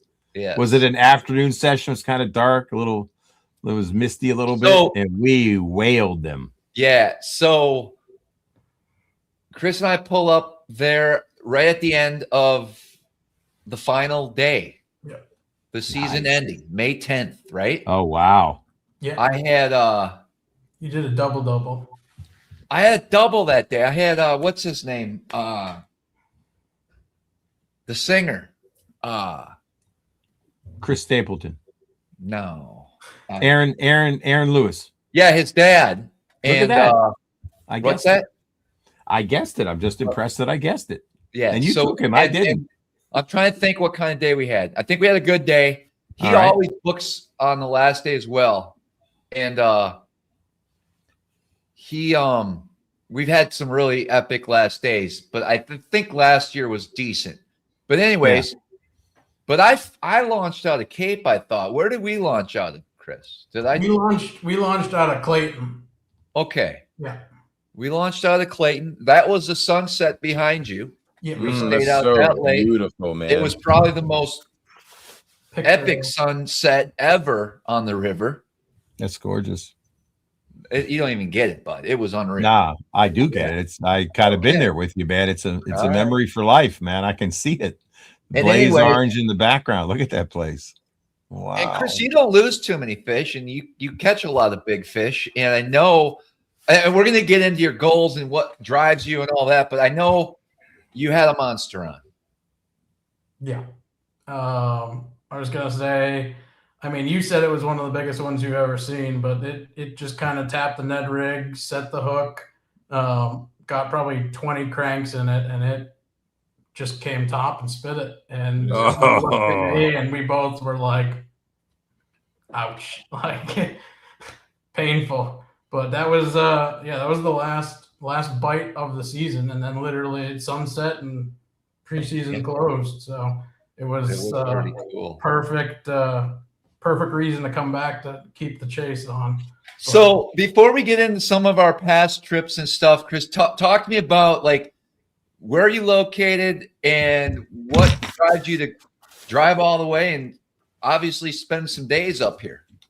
Yeah, so I'm originally from Massachusetts, still living in Boston. Spent probably 3 months or so the last 3 or 4 years up at Thousand Islands chasing the smallies. I started at Champlain probably 5 or 6 years ago. Fell in love with that. Fell in love with the pre-spawn. Just social media wise, Instagram, saw a bunch of stuff about St. Lawrence, and at that time I was like, kind of outside my distance for travel. And then very quickly got convinced otherwise and planned a 3-day trip. Started with you, I think it was in 2023, and ended up not leaving for a month. So completely fell in love with the place. I work fully remote, so that helps a lot. That does. But wow. Yeah. So what is it about this area that you love so much? Countless things. I think one right off the bat is the optionality, being able to fish the river or the lake. If you get a really tough wind day, you can go to the river. You don't get totally blown out, whereas like Champlain, it's tough. If you get brutal winds, most of the lake becomes unfishable. So I feel like opportunity-wise, it's great up there. The density and probability of catching giants is just unmatched. I mean, I work in analytics, engineer by trade. Oh, nice. Obsessed with data, obsessed with science. track all of it, and it's just it's unfathomable. So that's go ahead, Travis. Well, that's one of the reasons I wanted to get you on to talk about your enthusiasm for this place and kind of your different ways of fishing, what you like, what some of the things different techniques that you like the most. But then when we started talking before the show, you brought up, and I know you weigh a lot of fish and you keep track, and you were talking about data and having all that information. And you're like, do you want me to go over some of that stuff? And I'm like, oh shit, I didn't know. You got I don't know if it's Excel spreadsheets or what you got, but walk me through your system and talk to us about what you actually do as far as tracking your fish catches throughout the year. Yeah, so I mean, it started real small scale when I didn't catch a lot of fish. Back to Lake Champlain, I used to literally record every single fish, the weight, the relative GPS location, the depth. I had the macro information like temperature, wind, water temps, all that. That started to become tedious once I kind of started catching fish at scale. But at this point, I do weigh essentially every fish that is worth checking to add to the bag. I religiously track my best 5, my lunker, my biggest one, the number of bites I get, the number of fish I actually land, so a number of conversion, the hours of the trip to figure out, how many fish per hour, how many bites per hour. And then, I just trend all that data by wind, by launch location, by water temp, by season, to the point where actually before every trip when I book, and at this point I select very specific dates. Dude, build an app, man. It sounds like you got an app brewing, man. What's up? I use the data. I use my interest in machine learning and AI, and basically before I even book the date, I kind of look up historical weather patterns. I look up historical performance with the guides that I've been with, and essentially can simulate based on that day, based on the moon phase, based on the predicted temperature, historical wind, how many fish I'm going to catch, what the best 5 are going to be, what the lunker is going to be. You can predict it, and at this point, it's pretty accurate, I would say. Travis would yeah. What software, like your data analyst? So I mean, I'm primarily running those models in Python. Okay, gotcha. So you're a Python developer. Wow. Yeah. I work in IT consulting. I run the Squires Group, which is an IT consulting firm. So we put Python developers to work across. I mean, a lot of other tools too. Yeah, I mean, big data tools, right? So that's very cool. Are you trying to recruit on my show, Eric? Come on. Actually, yeah, we'll be talking offline. But no, I'm really curious. You said you hired other guides. So do you compare and contrast guides and with Travis? I sure do. Okay. And there's a reason I booked so much volume with Travis. Well, let's talk about that. What are you seeing as the differences with Travis versus the other guys? I'm just curious. This is a fascinating part. The big thing is what I would label Travis as is the pure trophy hunter. So that's how he advertises his business. I mean, I've gone 9 trips. Yeah, I have with Travis. You've had 9 trips. Okay. 9 trips. 4 over 7. So statistically valid at this point. Good enough. Good enough. Yeah. Yeah. But yeah, I mean, 4 fish over 7. My PB is with Travis. I got 3 PBs with Travis over time. Wow. It's definitely the efficiency or the trade-offs I normally see is typically guides are, looking for fun, more, I guess, family-friendly action. You're looking for bites, and the trade-off is going to be average size. Okay. Or, when I go with Travis, it's more strategic. It's more like hunting to me. I'm looking for giants, and I will sacrifice catching 50 fish to put my hands on a 30 bag or a 7-pounder. Right on. And, right on. What do you see that's different in the approach? I mean, with Travis versus other guides in terms of maybe is there a technique difference as well as the strategy to hunt for big trophy smallmouth. I mean, he advertises that way, which is really cool to hear that you've borne that out.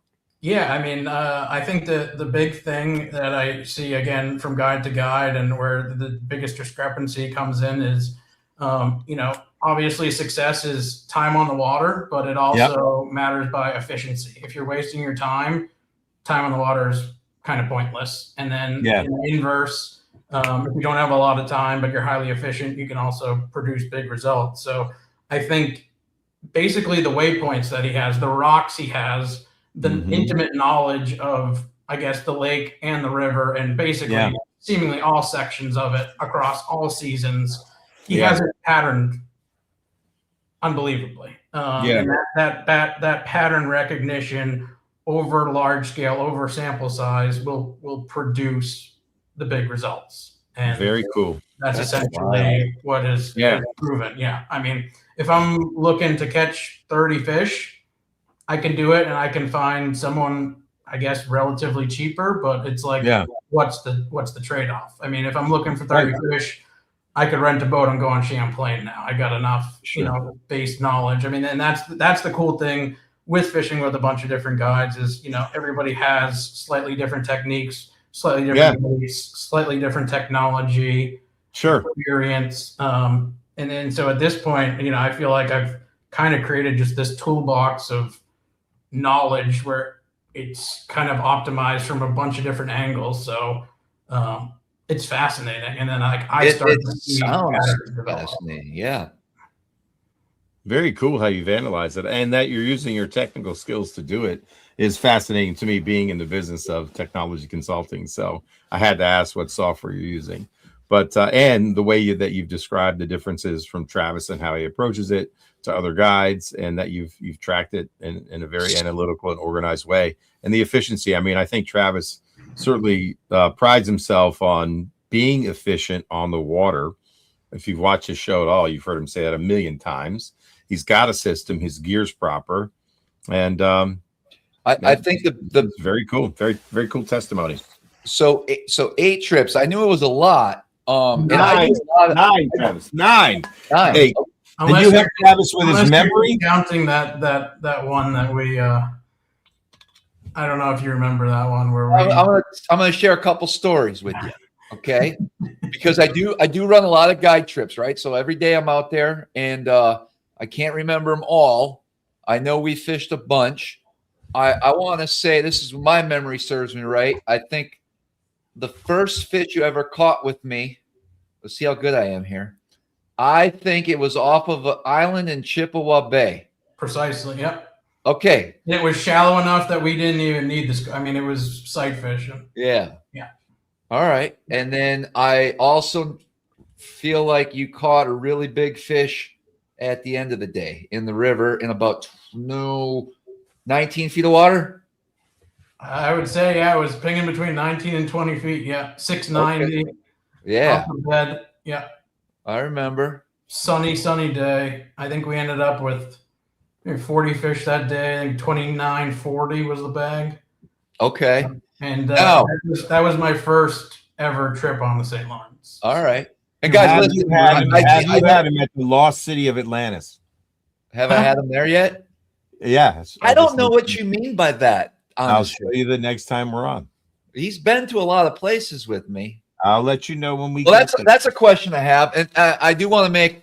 I know Kyle was joking. I had no idea that we were, that you were going to speak so highly of the guide service. We're not paying you to bolster the guide service, any of that in the comments. I was just curious. I guess we should talk about this. I remember one of my worst guide trips was with you. Do you remember that day? I do. I think my dad might remember. Your dad was there. Yeah. Oh no. Oh no. What happened? Let's tell us what here's the question. I don't remember. Seminal question, Chris. I don't remember where we went. It was in the summer. We launched out of Mud Bay. Okay. And we ran straight to Galoo. And we marked a bunch. That entire day we marked a bunch. I don't think you had your boat. Okay. Tommy's boat. I think you were maybe using JP's. Could have been. Yeah. And there was green slime everywhere. It was the 2024, basically right after the opener. And yeah, we didn't go in the river. We went out to the lake, and I mean, we must have covered 50 miles. We ran. We ran from basically Galoo, then we ran shallow to Fox and Grenadier. Then we ended up almost behind Carlton in the river trying drift, and everything in between. And nothing worked. Nothing. Yeah. You mean like you only caught a handful? I want to that. Yeah, I mean that. I think we caught 3 fish that day. Shocker. Yeah. But you marked a bunch. Well, we marked 200. So here's the question for you, Chris. When you look back at that day, based on your analytics, what did you see? Weather, moon, anything that temperature, time of year? Should it have been a good day? Because obviously you think about booking, or you're going, man, now it makes sense that I've tracked all this. That one was in the prime of what I'd call just pre-spawn, post-spawn blues. Post-spawn blues. So that is a difficult time for a lot of bass fishermen, largie and smallie alike. So and that was that 2 years ago or 3 years ago? 2024, 2 years ago. Yeah. It was when we had the really warm spring, and then I think by the time the season opened, some of them were basically off of beds. Okay. Interesting. And I know now that's another thing. I know you keep track of like the day, but seasonally too is something that I think about more than the daily stuff, is how this place sets up based on what we're seeing in the late winter and this early spring zone. Really sets the tone. It really sets the tone for what we're going to experience the next 6 months on this body of water. Well, I'm still on the worst day of fishing. I got questions for both of you. All right. So looking back, would you have done anything different? Yeah, I would have booked in November. All right. Second question. If you could only go back and fish that day over again, Travis, this one's for you. So obviously there's a post-spawn blue period every year on your lake. Not every year, Eric. That's incorrect. Well, tell me why it's incorrect. Well, I'll tell you, last year I feel like we went from there was no, so to me a post-spawn blue is when you're just waiting for these fish to show up on the traditional summer deep spots, and they're not there, and you can't quite catch them like you have been the last couple of weeks up shallow. Right. But you're seeing them and marking them, and you obviously casted at them, or didn't you? No, we did. We cast at them. They just. So wouldn't it be interesting to be able to crack the code and to be able to catch that fish? So I'm asking you to think. But I also wait. I'm not done. Yeah. Okay. I have more questions. Don't. I wasn't finished about why. Well, then you can finish. All I wanted to make a point was last year we didn't experience any of that. It was the smoothest transition I've ever experienced up here. Got it. There was no funk period. It was just like spawn, and they're deep and they're eating, and everybody's happy catching. Everything was great. I got you. But the river did get a little weird. But this season is almost the same as last year. So, anyways, go ahead. Got it. I'm just thinking about all the baits that have come out recently, and what I'm thinking about is those micro baits from like Great Lakes. And 3-pound test, so that those little baits have the action that you want them to have. It's not that they see the line, so don't get all crazy on me, because I know where you're going to go. But that really small diameter line and micro baits to see, I would just love to be able to go back in time, be on the boat with you guys, go, I'm trying 2-pound test. I'm trying a crappy size fucking bait with a hook they can hardly see, and see if they bite it. I want them. I love that enthusiasm and your point. I understand what you're trying to say. But it might not have worked. I want to tell you how I work. Okay. Please do. I'm going to go hit 100 more spots and we're going to find where they're biting. I understand that. How I work is completely opposite of that. I love the grinder. I love modifying baits. I love super ultra crazy finesse. I just do. And so I would have loved to try that. I like the challenge of the grind. I get that you have to go hit more spots. No, there was a point where maybe I should have been like, okay, it's just a tough day and maybe try barrel down something different. But I'm also using baits that are daily, just put fish in the boat. No, I understand that, but I mean, if I listen to Dan, and you know, I know he's not trying to sell us on the concept, but crappy sized baits catch those finicky freaking fish that have been pressured, funky. Well, I mean, according to him, they do. I've experimented. I've done stuff like that. Well, those baits weren't out then. No, I was going to say we used the Great Lakes finesse ones, but I don't think the micro series was out yet. I'm talking about the micro series. Right. I'm really curious about the micro series. Yeah. Would that have worked? It just got me thinking. That's all. Thank you for letting me interject. Continue, please proceed, gentlemen. Well, we're good. I'm done talking for now. Yeah, that's incredible. I would love to see some of the stats. You might have to come back on and do a presentation for us. So you might be able to charge like $20. Like, when should I book with Travis? Hey guys, if you want to follow him, his Instagram, I put it in the chat before. But Chris, Travis, maybe you can put it up there so that people can see it. I typed it in there. Did you type it in the comments? I did. Fish. Oh, add fish at fish. ADD1 CT, correct? I don't see it in here, Eric. Well, I typed it a long time ago when he first came on. Why don't you type it again for me?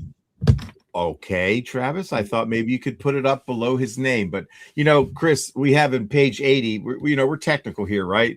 We have an operations manual for Smallmouth Crush. And in the beginning, below my name, you would see who I was and my Instagram, and you would see Travis and who was on my Instagram. And in the description of the show, my link would actually work to follow me. They're all broken. He doesn't know how to get back there. So you as a guest, I wouldn't have to effing type it. Everybody would know, and they would see you when they rewatched it. They could just follow you and not like dig through 300 comments. Yeah, you're right. So get it together, man. Get it together. You knew it. How did you forget it?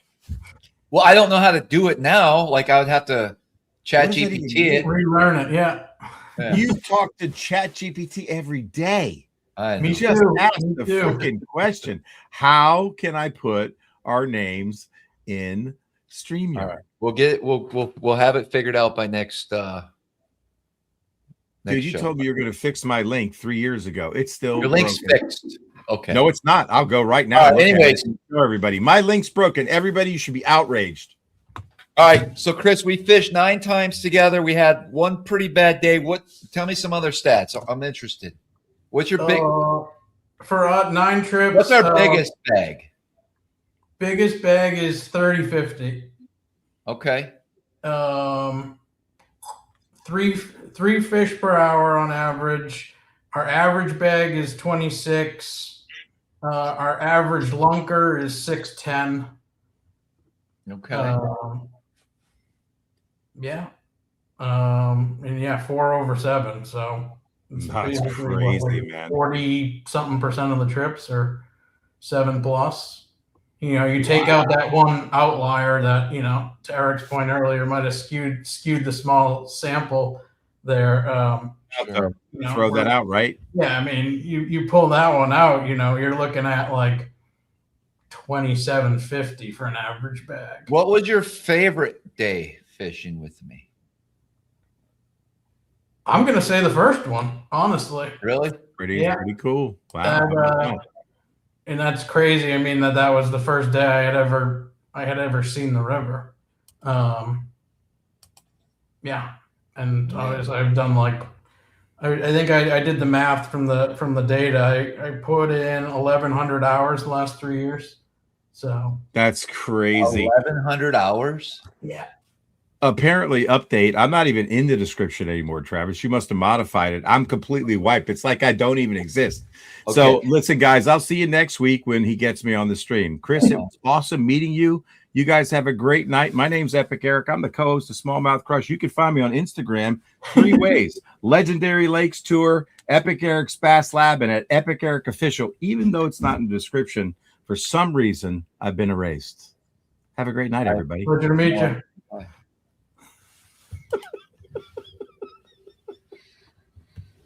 Eric, we'll get it fixed, I promise. Okay. We'll see you next week, probably. I'll talk to you this week. You can work with me on it. There's always minor difficulties, you know. Technical difficulties. Yeah, just nothing serious. It's all good. All right, what else can we talk about? What's some of your favorite techniques? I mean, it's the jig, the sniper, hands down. I mean, I had one day last fall where I refused to put it down, and in November I caught 100. We stopped at 100, just on the jig. Sure. Wow. Hard to beat. You know, I love feeling that tick and being able to set it, but the other thing too I find is like the average size is just significantly higher. At moving baits, yeah. Swim bait, sure, I'll do it, but I'd much rather the slow, steady, methodical, pick it apart, feel the tick. Yeah. What about as far as, I guess, is that your favorite way to fish, or is it just the most effective? I think maybe those ideas have gotten a little bit merged at this time because it's just productive. And then, yeah. And then from a shallow or deep standpoint, do you have a preference, or does it not matter? I prefer shallow. I mean, if I can, you know, see them with my eyes, again, the clarity of the water there is just insane too. You know, yeah, I prefer shallow. Obviously, if they're only eating deep, they're eating deep. I remember this one sticks out the most. The one that one day that we had together was the day it was extremely windy, and I don't think we could move around a whole lot, and everything was dirty. Yes. And I just I knew what you guys were looking for. You had a buddy with you that day that was new at fishing. Yeah, he's coming again this year. Okay. And we kind of stayed in the zone because there was enough bites, but you ended up catching a couple good. I felt like we caught a pretty good bag there. Yeah, I think 29.45 there with a 7.29. Yeah. And that was your PB, right? After the one in the river. Yeah, exactly. Yeah. Got it. Yeah, I feel like we were limited heavily that day by the wind, and we tucked into that one little area, and I don't think we moved more than maybe like 1/8 of a mile the entire day. Sure. And there was just some very particular structure that we were consistently fishing around, and we got snagged a lot. Yeah. But, you know, half the times the snags pulled back, and it was a 6 or 7 pounder. So, yeah, my buddy that came with me had never even cast a line before. And I think he walked away that day with, I'm going to say it was like a 630 or 640. Sure. And I mean, I'll never forget it. He caught like a 5, you know, probably an hour before the end of the trip. And you said, do you want to take a photo? And he was like, no, I only take photos with big ones. So you ruined it. I remember that. Yeah. Man. Yeah, we had a lot of trips, 9 of them. You'd think by now I'd be able to get that reel on the right side of the spinning rod for you instead of having to change it out in the morning. But I'll remember one of these nights before the trip. I would say it's kind of funny. I do about, I don't know, 120 trips a year, and I bet you only 20 out of 120 I probably got to switch reels for guys. I was just about to ask you, what's the data on that? That's about it. And it's more guys from the South. If they're from Louisiana, definitely. Is it because they're just used to the bait caster and not switching hands? I think so. I do. I think so.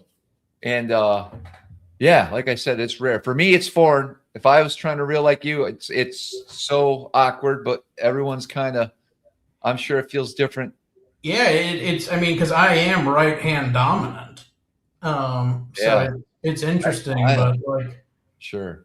Yeah, I mean, I feel like the strength in my left hand is fine. I don't know why. I feel like I have more control and finesse by holding the handle of the rod in the dominant hand, but it just becomes that. I mean, I started way back with a Zebco. I mean, and right hand reel. Then went completely spinning, and I switch hands to cast too at this point. So like, it's probably not even the most efficient way, but it's so second nature at this point. I mean, I was on a couple of trips the last couple of years where the guides tried to switch me, and I was just like, I would look very, it would not look pretty if I was trying to fish the other way. Sure. Yeah, no, that's true. I mean, we've had a lot of spring trips. We've had a handful of summers. I know we've been out in the fall a few times as well. What's your favorite time of the year to fish? Not summer. Yeah. Spring or fall? Yeah. Spring or fall. Yeah. I mean, again, the data I have is a pretty strong like U curve where it's, extremely productive at the beginning of the season and almost mirrors the October, November months. Yeah. The middle tends to be tougher. It seems like there's a little random blip around August, early September, where maybe things just stabilize a little bit. But then it kind of seems to get funky again. And people need to keep in mind too that, like, for a quality tournament weight, typically in midsummer, that'll go down a little. The average, though, over the last couple of years has gone up in as far as tournament wins and the weights needed. 6-7 years ago, you could catch 23. Yeah, you could catch 23 pounds for 5 in August and possibly win the event. I don't think rare. You have to have a crazy windy.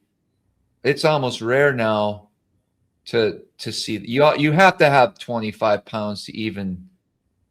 In some events, you need way more than that. Yeah, I mean, weren't there a couple this summer that there was 30 pluses midsummer, which is that's crazy. It is, and also, I just this statement too. Every tournament scale does weigh differently too, so I don't want people.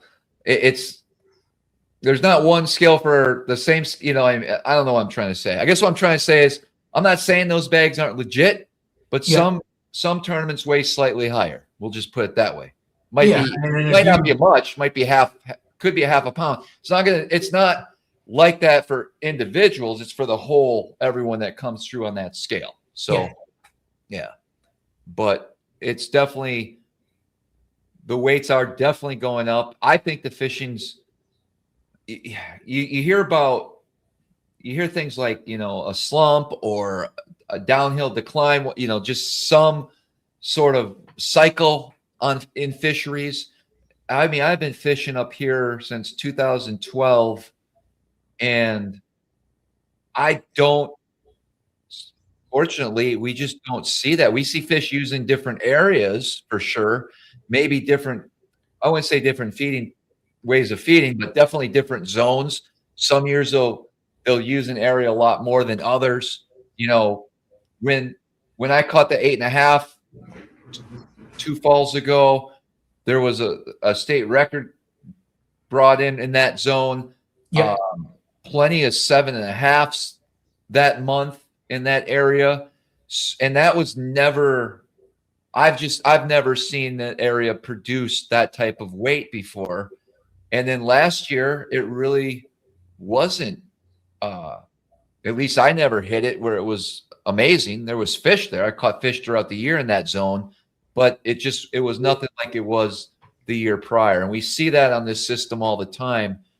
We know how these fish kind of just prefer a zone, and I think a lot of it has to do with the winter and the spring and how that lines up. I think, I'm not a fish. You got a lot more statistics and information than anyone that I know. But you could evaluate and look things over, and even with the best AI system telling us what the best day is, there's still fish, and it's I guess that's the cool part about it. It's frustrating as well, but it's really cool that you're able to, start building all this amount of information and can get that in. How much does moon phase play? Have you noticed? I'd say it's pretty significant, but it really seems to matter most in April, May. Okay.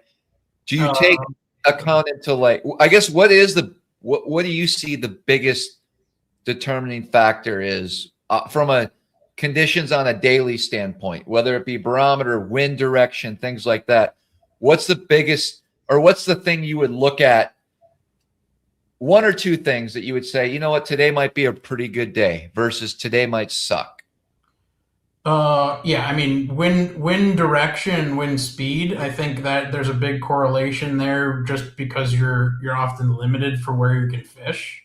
Sure. So that being one. Second, I think basically the water temperature, which to me, without necessarily having that data on a daily basis, I kind of have a formula that's takes into account relatively where the water temperature was on a certain day, and then what the air temp was over the last 5 to 7 days.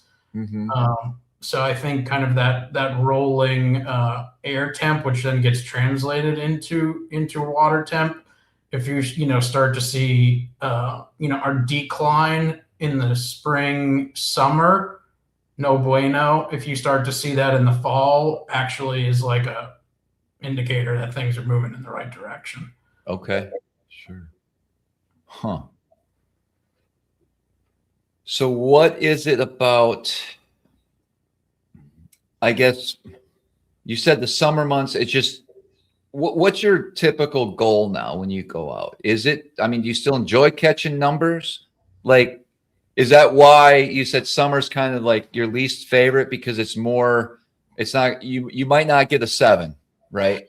Yeah, I mean, again, any day on the water is still better than a day at work, for sure. I prefer to hunt the giant, so I know statistically I have more of that seasonal edge that I'm trying to exploit. But yeah. I mean, if I'm looking for pure numbers, I'm looking more like the casual fisherman, even just the weather and the enjoyability factor of it. Oh, sure. Summer's great. I mean, the spring and summer, and the spring and fall, some of those days are brutal. I mean, I went out a day last fall, was 28 air. I mean, you put the wind chill in, it was probably 15. I couldn't, feel my fingers half the day. Right. But if they're biting and they're big, sign me up. Sure. But yeah, I mean, the summer, to me, it's the most enjoyable experience, but if you're trophy hunting, it's the hardest to get behind. Sure. Yeah. No, that makes sense. That's you have any ambition to move to this area at some point? I've definitely thought about it.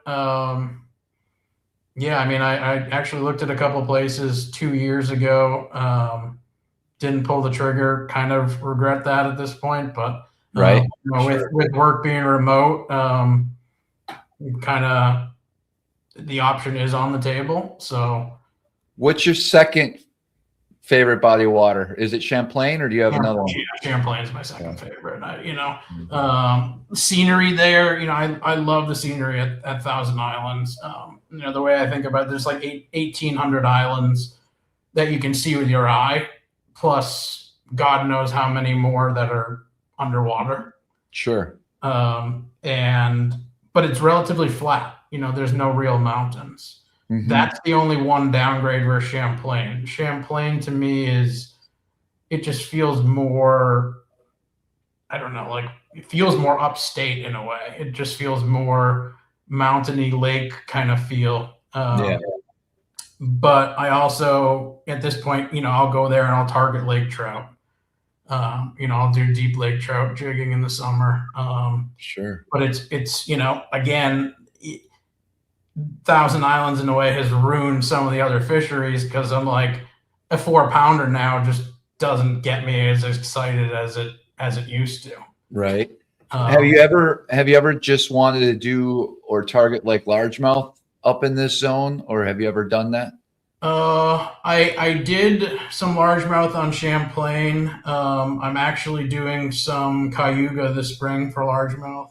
And I actually just got back from 2 trips down in Florida where I was targeting pretty mega largemouths, and again, might have done the same thing like Thousand Islands and kind of ruined largemouth fishing. Really? I ended up what was the biggest? 1248. And I had one day with 3 11s, and it was a 51.98 bag.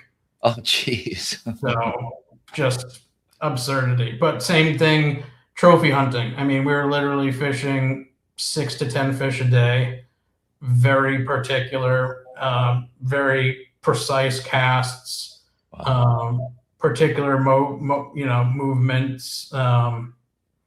It doesn't feel like fishing anymore in that sense. It really feels like hunting. Sure. Yeah. But Good so, I don't know where that leaves me to go at this point. I feel like to catch a teener, probably Texas. Yeah. I thought about maybe Mexico, but I feel like Texas is, Fork or Ivy's probably the best bet. But again, it feels like that's the equivalent of catching a 7.5 plus. You might get it, but you might spend 100 days chasing that high that, once you get to a certain level or a certain weight, it becomes, infinitely harder to achieve that next level. Yeah. One thing I've always wondered, and people have asked me that I've fished with, is, how many 7s till you get an 8? And what's that like ratio? Yeah. I mean, I feel like how many 8s do you think you've dealt with in your life? A dozen, maybe? No. My first 8-pounder in 2000, and I'm going to say probably 2007, 2008, maybe. Okay. And then I didn't catch another 8 until 2 years ago when I caught the 8.5. Which, side note, we had a trip that day, and I think I had to change it for work. So the model does work. Wow. Yeah. That was September, right? I think you ended up prepping for a tourney or something. Yep. Yep. I had I would say, here's another thing. I don't always weigh my fish, nor do we always weigh the client's fish. A lot of times we do, but there's been days where I just can't imagine. I can't imagine us just dumping a heavy 7 without weighing it, but it could have happened. For sure, there's been 7s that I thought were just high 6s. And I think, honestly, I think a 7 is like the new trophy size up here. Like, that's the goal. Yeah. It's not 6s anymore, as crazy as that sounds. Yeah, and I mean, I think you asked that earlier, like, what's my goal? I mean, an 8. Yeah. A 35 bag. Right? Yeah. Like, yeah, I mean, we're looking at, to me, even at that body of water, probably 1 in 100 to 1 in 1,000 day for someone that, has experience. Sure. I truly feel there's hundreds of state records swimming out here. That's my belief. I think they're here. I think there's 9s. There's more 9s in here. There's probably, it wouldn't surprise me if someone caught a 10. It would not. I don't know how much bigger you can get from there. We often joke. I mean, Eric and I have seen a couple giant fish where we don't really know. You don't know. And it's hard to tell. And your eyes plays tricks on you. But we've seen a handful. I've seen personally 3 fish in my life that I feel were like studs, like big time, like wow, but who's to say, they didn't bite. Can you roughly tell at this point? Not the size from not in the mark? water. I can't. Not even from the mark. Oh, on the graph or on the scope? At times, once in a while. Okay. But visually, you can get an idea, but you can be so off, and it can vary so much by the way that fish is positioned, the bottom contact, like if it's on slate or rocky terrain or sand versus the depth, right? A 12-foot fish or deeper, if you see it and it looks, but then I can tell you some of the examples of just fishing beds in 18, 19, 20 feet of water with a flogger, and that thing looks like it's 2 pounds down there, and it's a 6. The 690 that you put me on, I remember you saying it didn't even look that big. I think we had just finished a bunch of let's call it 480s to 575. And you were like, those other ones look bigger. Yeah. Yep. So that's one reason why when I'm sight fishing deep on beds, especially if I'm practicing for a tournament, I try to catch everyone, because when you get in that 15 plus, for one, a lot of times those 15 plus beds are bigger, depending on plus after knowing every season kind of the big zones where the big ones really like to hang out, I know when I get off on this little ledge here, if there is a bed in 15 to 20, it's probably going to be the one I want, I'm going to need. So that does come into play, but I do weigh everyone. Even shallow fish will fool you. The summertime shallow fish cruising, you kind of can.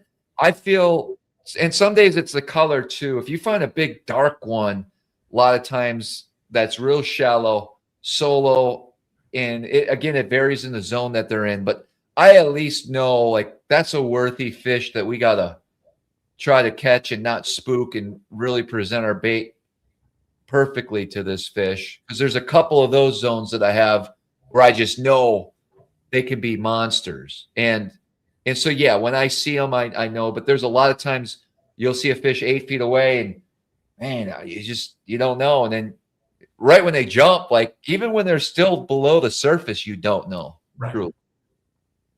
But that's what makes it, I guess, interesting. And from my perspective, we're always looking for our 5 biggest anyways. So that's kind of my mentality out there. But again, I try to cater to whatever, there's guys that are going to have a blast catching 3.5s and 4.5s all day long, and they're going to catch 80 fish, and they've never experienced anything like it, Exactly. Yeah. That's the thing. At this point, I'm spoiled in the sense where I've been able to, experience it so often. It makes, it in a way it limits the fun and puts pressure on, because I've got this expectation, and it's what would have been an amazing day 3 years ago now is just sure. Yeah, exactly. And one thing too to keep in mind, the fact that you know how to work a rod and you're able to, understand the different presentations out there and stuff like that, that from a guiding standpoint and get you on fish, that helps a lot. Because obviously I rely a lot on technology and making accurate casts and, being able to learn that. So I know it's, I'm curious, just because I don't get to fish a lot. I want to hear it from your standpoint. I'm sure you've been in a lot of different boats with different electronics. Do you have a preference when it comes to live scope? And I know it's hard now because every year, there's new models that I don't even, I don't know. What's your take on that? Honestly, they all kind of start to blend in to me. I feel like the one that stands out is Garmin. Mm-hmm. But the other ones are pretty efficient as well. Yeah, I've, it's, I put the live scope data in my data set, and pre-live scope versus post-live scope, I got like 70% higher weights. So got it. Okay. Yeah, it just seems like the tool in general puts you on another level. I'd almost say, like, in a way, it's not necessarily even the tool, it's the guide's understanding or being dialed to that specific tool. So whether you're on Garmin or Lowrance, if someone's an expert with that tool, it can outperform someone who's mediocre with. I agree with that statement, only from even switching bass boats, when mine was broke down and having to get in something that is similar, but to me still seems very foreign. Yeah. Even jumping in JP's boat in tournaments, that's one thing I got to get better at, I guess. Cause I will bitch about it, but everything is it's just so foreign to me. And, when I got to go in JP's boat, man, it's a couple times it was just hard because I'm very particular how I have things different, right? So what works for JP, and he's so used to this setup, he can go catch all the fish he wants with it. To me, it's even a different, even though I've maybe used a Lowrance Ghost before, after a year or two of using Ultrex and then having to go back to something I'm very familiar with, that's even foreign now because you're just so used to having that stuff set up how you like. Yeah, you basically are dialed into particular settings, particular distances. Sure, that's some people are some people are looking 100, 120 out. Some are at 60. Sure. At this point, I've had people with like an 8-inch screen, the big screens, and that's what in a way, like I've just kind of had to adapt, and they start to blend together. But I'm just curious too, from what you've seen, do you think it's just the gobies that are attributing to the size, or do you think the technology itself and the continuous understanding of that technology is helping with the size? Well, man, that's a good question. I thought about this. I feel like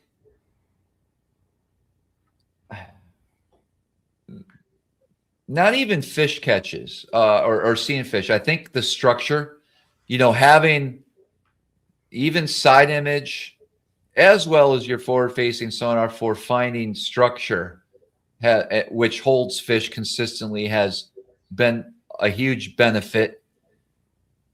But, I would say 8, 9, 10 years ago on this body of water, and you still have days like this, don't get me wrong, but you don't see as many fish up shallow where you could go out even under bad conditions, meaning maybe wind and cloud cover, and you still can get up in 4 feet of water and catch a heavy enough bag to win tournaments.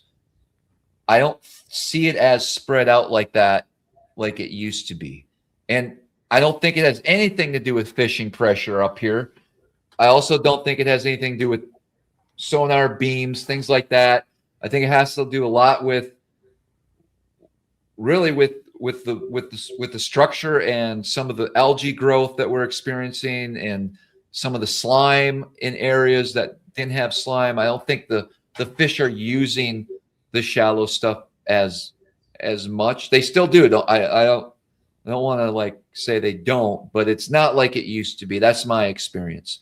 And I think there's more fish deep, but there's the fish I'm catching on a live scope are a lot of the same zones we used to do it with 2D. It would just take a little longer. So I think you can catch them quicker, and you cannot waste as much time on a particular deep structure now because we know, but we also miss so many fish with live scope. There's so many fish that are tight to the bottom. I can't how many times you track one and then you just can't find it anywhere. It didn't swim 100 feet away that quick. Yeah, exactly. So there's a lot to be said about that. For me now, it's more about just having the experience and the patience, and really it's the patience too. I fish a little different than on a guide trip when I'm in a tournament, because I'm a little slower and willing to sit in more spots. And I'll do that in guide trips too, but I got to read the client. And sometimes I gotta get them more optimistic about this spot and try to talk to them about history. And like, this is why we're sticking here, because if you truly want to catch a couple good ones today, this is what we need to do. Or how to present that bait while we're in that zone is key. So I think there's a lot of variables that go into, the technology side of things and why the weights are getting bigger. Obviously, the gobies have always been here. They're still, I feel like, the number one food for a smallmouth. I just feel like let's talk pressure real quick. Like, yes, in the spring, in a couple key community areas, sure, you're going to see a few boats. But I don't know what you've been out quite a bit, just as much as I have. I don't feel there's pressure up here. What's your take on that? I mean, it's definitely increased even in the last couple of years. I've seen it, but it's still, to me, fractional compared to even 5 years ago when I was on Champlain, just casual. Or compared to another body of water. I'm assuming the South, there's some spots that just you can't even get a parking spot. Right. Yeah, I think that's it. I think that's the biggest thing is I think it gets in a lot of people's heads too. But you can go right behind someone. You can literally fish. We fished guide trips and tournaments and everything right next to other anglers, and everyone's catching them, but it's kind of dialing in, and there's fish there. The winning bag or a great guide day can come anywhere in this system. That's what I've learned. It doesn't matter. It can be Henderson to Prince Edward to Ogdensburg. Yep. It can happen anywhere. So it's not like some of the Great Lakes. I mean, where I grew up in Wisconsin, the Door County, I mean, that was a circus of the key areas. Like there would be 20, 30. I mean, I fished not 3 years ago in the spring. I had the opportunity to stop on St. Clair, which I haven't been to in quite a while. And I was blown away by the boats in a certain zone. Like I was just like, how does this place even put out fish with this many boats in here? And to me, I mean, I don't know too much about the Wisconsin area, but like in terms of St. Clair, it just feels like the vicinity next to a major metropolitan area. It just, you have so much more pressure in general, and then you have the casual, you just have more casual people fishing too. But yeah, I mean, I've only done St. Clair for muskies. Okay, sure. But even then, when we were out there, it was pretty congregated at a few spots with bass boats. And I was just fascinated how much water there was. And yet, you've got 4 boats pretty much sitting right on top of each other. Yeah. When you describe yourself as an angler, do you fall into, are you like, where would you rate yourself as far as like, I'm a bass guy, or I know you mentioned a few other species here, and I'm kind of, I'll tell you, for me, I love chasing bass, but I just love fishing in general. And sometimes it's all a different perspective. Like I do like to eat fish, right? I'm not going to eat a bass. You could, but I don't. I love walleye, perch, and some trout from time to time. And like today, it was fun. It was cold. I didn't want to go in. I'm catching stupid perch. You know what I mean? Yeah. And it's like, that was enjoyable. That was cool to be out there. And I stayed out longer than I should have. It's just addicting. Doesn't matter what I chase. I mean, obviously I guess if there was a tournament, I'd want to be in a bass tournament per se, but for catching other fish, I mean, dude, I'd love to, if I didn't have to guide this spring, I'd probably be trolling for brown trout a few times a week as well, or doing something like that. So how would you describe yourself as an angler as far as what species you like to target? I'd say like 80% is like bass driven, and of that is almost all smallie until really the last experience with the largemouth. But another reason I love that region of Thousand Islands and the Great Lakes where that comes in there at Cape is, I fish for browns, I fished for kings, I fished for muskie, I fished for sturgeon down up near Quebec.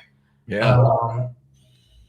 The variety, to me, it's my goal is catching a giant or hunting a trophy of whatever species it is. And with that comes the patience, the grind, the high opportunity for disappointment, but also this never-ending chase that kind of keeps you locked in because you get enough feedback where you catch something or you almost unlock the puzzle, and then you get a little bit more insight and you want to come again, and it's just like moving the bar. But to me, I'll fish for anything. It's just whatever I'm fishing for within that species, I want the biggest. Yeah, I get it. I was trying to catch a big jumbo today. I caught a few, but I get it. And then obviously at this point, in a way, I've got a 64-inch sturgeon out of the river in Quebec. I've got a 55-inch muskie out of the river. Got a bunch of 10-pound walleye. Have you ever done a guide trip specific for walleye? Up at Akwesasne. Okay. Yeah. But not directly in Thousand Islands region. Were your big fish accidental byproducts of bass fishing, or? Yeah, actually one of the most memorable catches I had in Thousand Islands, it was it was May of 2024. We were in like 18 feet of water, crystal clear, and I saw a fish. I kind of thought it was a pike, but it was in a weird place for a pike. I didn't even cross my mind that it was a walleye. And I threw the sniper jig down and basically sight fished, fed at the jig in 18 feet of water, and just watched the thing come up and it was like slow-mo. It was like fishing in an aquarium. Sure. And just unreal. Just unreal. But yeah, definitely not. A lot of them come drifting in the summer, and it's just, same thing with the drum. Sure. Yeah. I don't know if there's anybody that even targets drum particularly. I've had some newbies love them. Right. They're a blast. They probably suck in a tournament because you're like, I wasted 5 minutes on this. That's the other thing too. I'm curious too what you think on that. In a tournament, do you sometimes not throw at a fish because it looks too big to be a smallmouth, and could it be a smallmouth? Just a giant? Yeah. No, I'll throw to it regardless. Okay. But I also, here's the funny thing about especially drum, because when I'm scoping on the lake, most of the times I'm either, it's going to be a bass or a drum. Those are the two species. Maybe some suckers, depending on the zone, but that's kind of it. In the river, I will pick up more walleye in certain areas, and I can tell the wall, not really single so much, but I can tell what a walleye school looks like, what a bass school looks like, and what a drum school looks like. Keep that in mind. There is areas where it's a community of all three species, and there's definitely some zones, and this comes with experience, where I'll know, okay, there's going to be a lot of fish here. Don't get excited, but try to focus on what mark might be a bass, because they're in here too. Yes. But a lot of times, especially if it's a new area or a place I haven't been to that year yet, I've gotten very excited over large schools of drum until I take a camera and I'm like, okay, it's time to go. You know what I mean? Do you have an aqua view? That's the one thing I'm fascinated by, and I've never been on a boat that has it. Okay. Yeah, I guess the only time I use the camera is going to be if I'm drifting. Okay. And this is like if I guess for me, it's practicing for a tournament. Sometimes with clients, If we're doing regular drifts, I do this a lot for confidence. Let's say we're having a little slower day drifting, and I know there's bass here, and I can see them. I'll do it. I'll put that camera down so my guys can see we're passing over bass constantly. Like, keep them engaged, because it's tough. Like, again, some people aren't committed to the chase, and can go 3 hours without a bite. So I mean, half of it to me, if not more, is mental. Because I mean, especially if you're looking for those big bites, you have, let's say, 5 to 10 opportunities a day. If you start getting discouraged and you blow one of those, I mean, you can sour the whole day. Yeah. No, so definitely drifts every once in a while, and it works great. I'll put it down. I have a little device on the back that's almost like a clear plastic tail that comes off, and it's weighted down more too. So it gets down. If I'm drifting, even if I'm coming up on stuff, if it's a fairly consistent bottom, I'm going to put that camera down. I just tie it off on the cleat, just barely. So it just moves with us as we're drifting. So we're constantly just, and it's quick, right? You're just going to see the species of fish that you're going over. You learn a little bit about bottom content too. Like, is it just zebra mussels down there? Is there some sand spots, things like that? If it's not that rocky, that helps. But then also, like I said, if I get in an area where it's a massive school of drum and I want to know if there's some bass in there too, I'll take that out. But a lot of times, a lot of people may not know on this system here, there's some areas that are just, it's drum city. It's thick as you want. And that's their turf, right? And it can be frustrating, especially the first time you stumble upon a big group like that, because you're like, because that's what we look for as anglers, especially deep. You want to find those massive schools that are on a ledge that are, that are going to hang out there for a month or two. Like, that's the group of fish you want to find. As many single and run and gun spots I got, I would much rather prefer to sit on a ledge and grind it out, than hop around. If I could go like this and be at all my spots, fine. But it's that commitment, it's the drive to.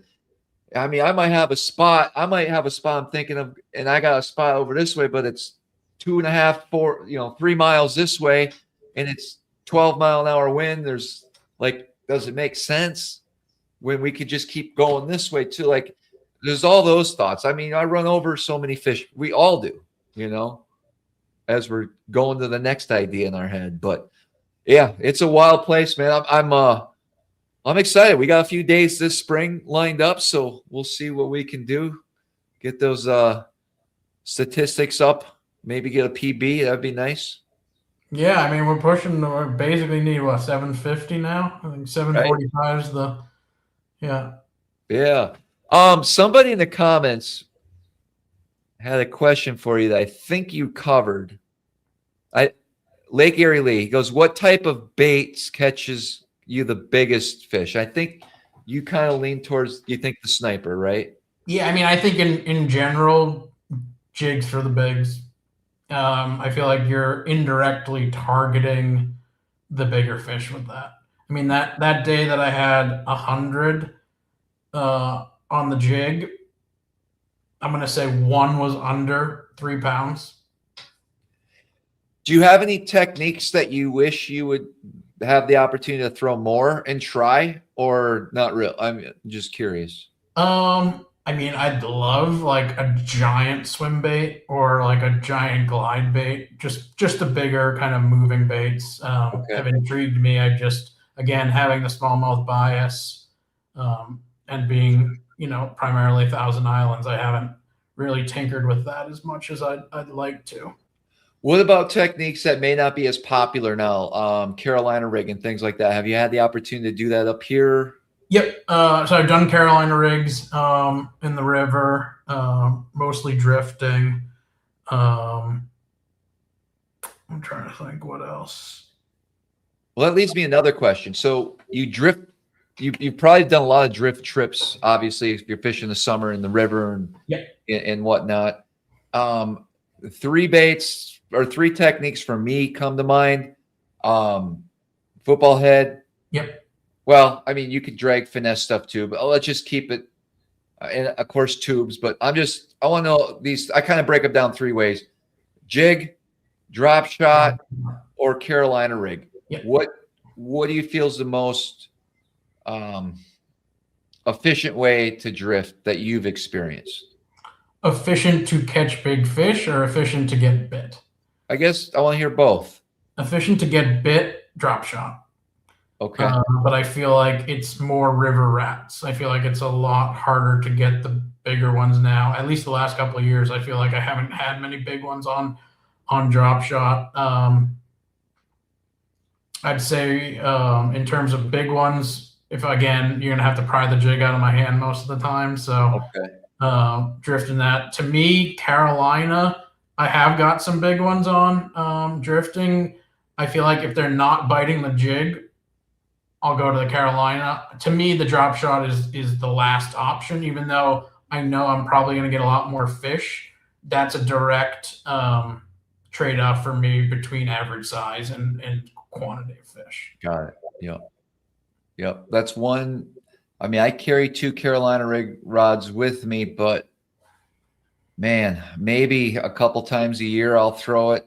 And we do catch them. You'll catch them on. And I'd like to do it more. We've had some guests that fish up here quite a bit on in the past. When I did the SmallmouthCrush podcast, there's a couple guys that come to mind that they live by a Carolina rig up here. And great. I mean, that's their confidence bait. And that comes with everything, putting time in and understanding it. But at the same time, there's a lot of struggles, I feel, as far as efficiency with a C rig, retying, losing, whether it be half a liter or the full thing or the weight, there's just a lot more variables. And that's why I don't like to deal with it. It's fun setting the hook on them, but man, I don't do it enough, and it can get really technical too. I mean, from the hook that you use, the way you rig these plastics and the way to prevent things from bunching up down there. Because you also remember, you're like you said with a drop shot, I mean, you know how like a 2-pounder in 40 feet of water in the river on a drop shot, like sometimes you think that's a 5. Oh yeah. Yeah. I mean, like Eric was saying earlier, I mean, I've had so many 3 to 5 pound fish fight me harder than 6. Yeah. I mean, I feel like a lot of the 7s don't just come in. I feel like, but like, between 5 and 6 versus like 3 to 5, I think the fight is often there more with the 3 to 5. But I feel like I can feel more weight on the different fish. They just don't, they don't pull as hard, or they don't make as much rapid movement. Right. Yeah, and there's so many different ways. I mean, I wish. I mean, there's some years, and every year is a little different for me. I think I've said this a few times in the last couple of months. Last year was the year of a drop shot for me. The year before was the jig. Like it sometimes switches a little bit from year to year too, as far as especially during the summer months. But I remember going shallow back in the day with like flukes and stuff, and that works. Like there's so many different techniques I just don't use anymore that would be fun to get back into and try, And you ever throw like just a wacky? Not for a long time. It works. Yeah. I mean, a couple trips I had way back when I was first starting, no live scope or anything. The guy swore by a wacky. I mean, but for sure. I guess the way I fish a wacky now is going to be, I like to get into there's one particular zone I'm thinking of. It's like 15 feet of water. But you're going along, because I run 2 live scopes. I'll run one out just slightly to the right. So I'm parallel to a bank. It's a 15-foot flat. And then I'm scoping out this way, constantly moving as I'm making progression down the ledge or down the flat. Okay. And it's one fish every 100 yards is what you're going to see on your live scope. But when you see it and you get a cast to it, that fish is hunting and he's going to eat. The most efficient way is just throw a sniper jig on that fish and get him in the boat. But it is fun to be able to throw a wacky out there, and I've done that and watch it fall, and they'll come up. They'll really rush up to grab. Yeah. A lot of times it's way before you think when they see that bait. Like, I bet you, I mean, there's times it feels like when that bait's 3 or 4 feet under the water out there, that fish already has seen it and is going towards, I don't know how, but they do. Couple other areas. I do have a drop shot in one zone in a tournament where I will pull it out. And that's on a underwater piece of structure that they'll come up for it. But yeah, you're right. I just don't use it as much. I think this spring you could easily go in a lot of these areas and chuck one. And I think it's a fun bite, kind of like what you're saying before forward facing sonar, when you're just the unknown part. Yeah. You throw that thing out there and you're just waiting for that line to tick. Yeah. And then you can give it a good, I mean, I probably run 14 fluoro, straight fluoro on my Senko rod, you know, but it's a fun way to, this is 2007, 2008 back in Wisconsin, but we've had just crazy days of wacky rigging in an 8-foot flat, you know, just unreal. Will you throw it in current, or are you pulling? Not so much. Okay. You know, Neko or with Nico, however you want to say it. I've been using that a lot last year, a little bit more. I find that to be really effective, even in the current. And I want to dial that bite in a little more. Also have some crazy ideas, so maybe you'll experience that on a guide trip. But I got something big that's so stupid, but I don't know anybody doing it, and I'm gonna give it a try this year, and I think I can make it work. So if it works, I'll share with you guys, unless it's really, really special. But I'm always trying to figure. You'll see. We'll bring it out. I'm sure it'll work. It's just gonna be unusual. You never know. Whatever it takes. Well, listen, man, I appreciate you coming on. This is some good insight, and this is a great talk. Absolutely. No, I appreciate the opportunity. Thank you, and looking forward to breaking another PB with you this year. Sounds good. We'll see you in a couple weeks. Sounds good. Appreciate it. All right. Thanks, Chris. Have a good one. All right, guys. We need to draw a super chat winner and wrap this show up. We lost our other co-host tonight. What did I do wrong? It's because I didn't know how to press a button. Let's see. Who is the winner tonight?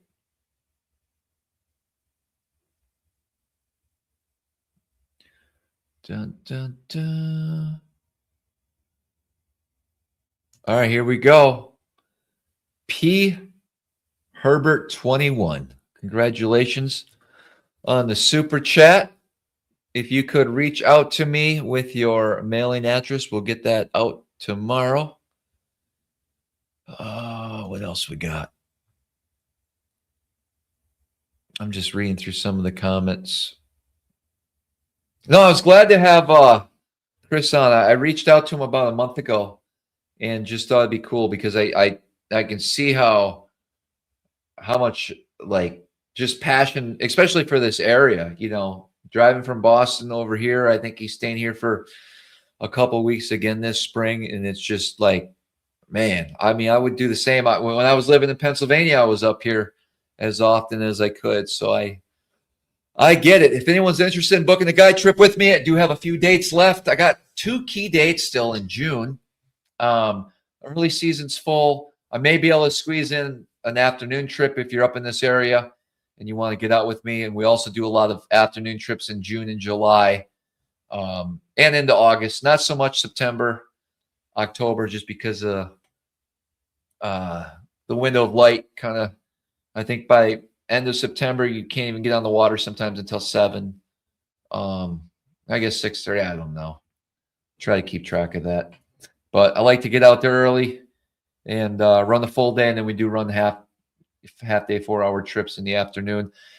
Also doing, if anyone's up in this area and they want to get on some perch, I got a perch trip this week, and then I will have a few dates available before the season starts. If you're interested in doing that, if you got some kids or you want to take a couple buddies out, I can't guarantee anything, but I can guarantee we can get on some pretty massive schools of good eaters and fill a cooler. So whatever that takes. Other than that, that's kind of it. Let's see. If we got any other questions. Pinhook, you're coming up in June. You're going to love it. Thanks, George. Saw you make a comment about the sheephead you catch on a sea rig. Oh, I got to rig up a little bit.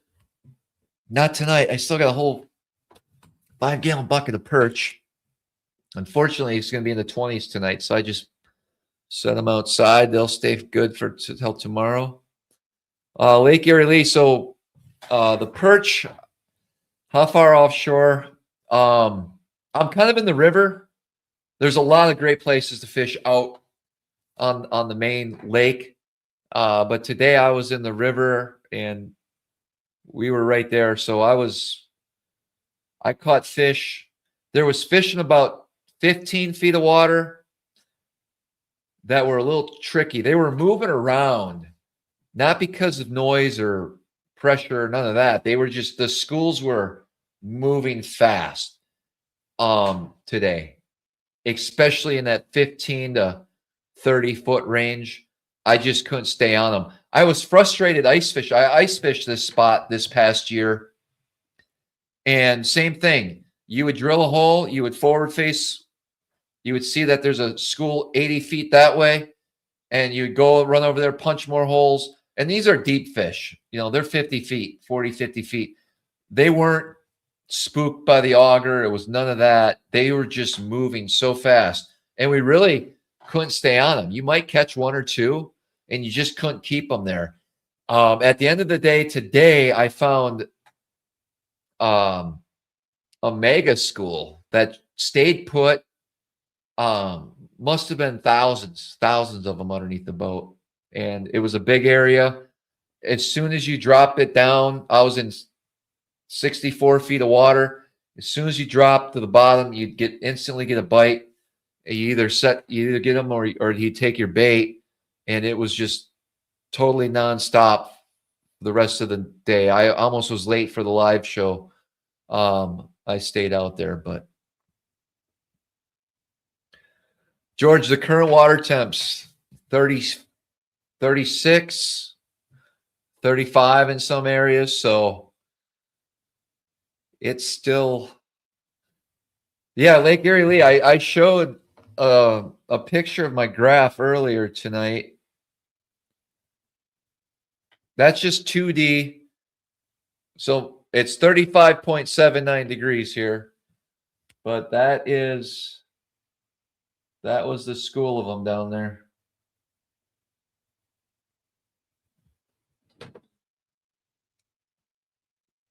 So that was 64 feet, and that school topped out at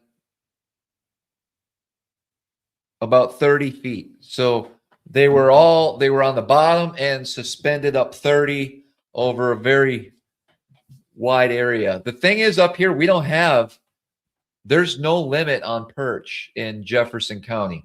I don't quite understand that rule. But if you want to keep as many as you, like most states, I think it's 50. Back home, it was always 50. It might be 25 now. I don't think there's a need to catch more than, I don't know how many perch does one need. I like fresh perch too. I don't like freezing them. So if I want a fish meal, I'll just go out and catch a few. But no limit on the perch. And there's different pods out here where, we You'll catch some small ones. Some places you'll have to weed through them. But these things are just, there was definitely some, what I consider jumbo fish, jumbo perch. Like I was talking earlier, I don't like eating the huge ones, but although I prefer small walleye white, that's the same thing. But I just like my little 10 inchers and lay them up that way. But there you go. All right, we're going to wrap this up. It's almost 11. Appreciate everybody for hanging out tonight. Next week, we're going to have a guest who fished in the Bassmaster Classic this past couple weeks ago. We're going to talk a little bit about that, and you'll have some great tips on fishing some of the lakes up here in the Northeast as well. So until next time, we'll see you guys on the water.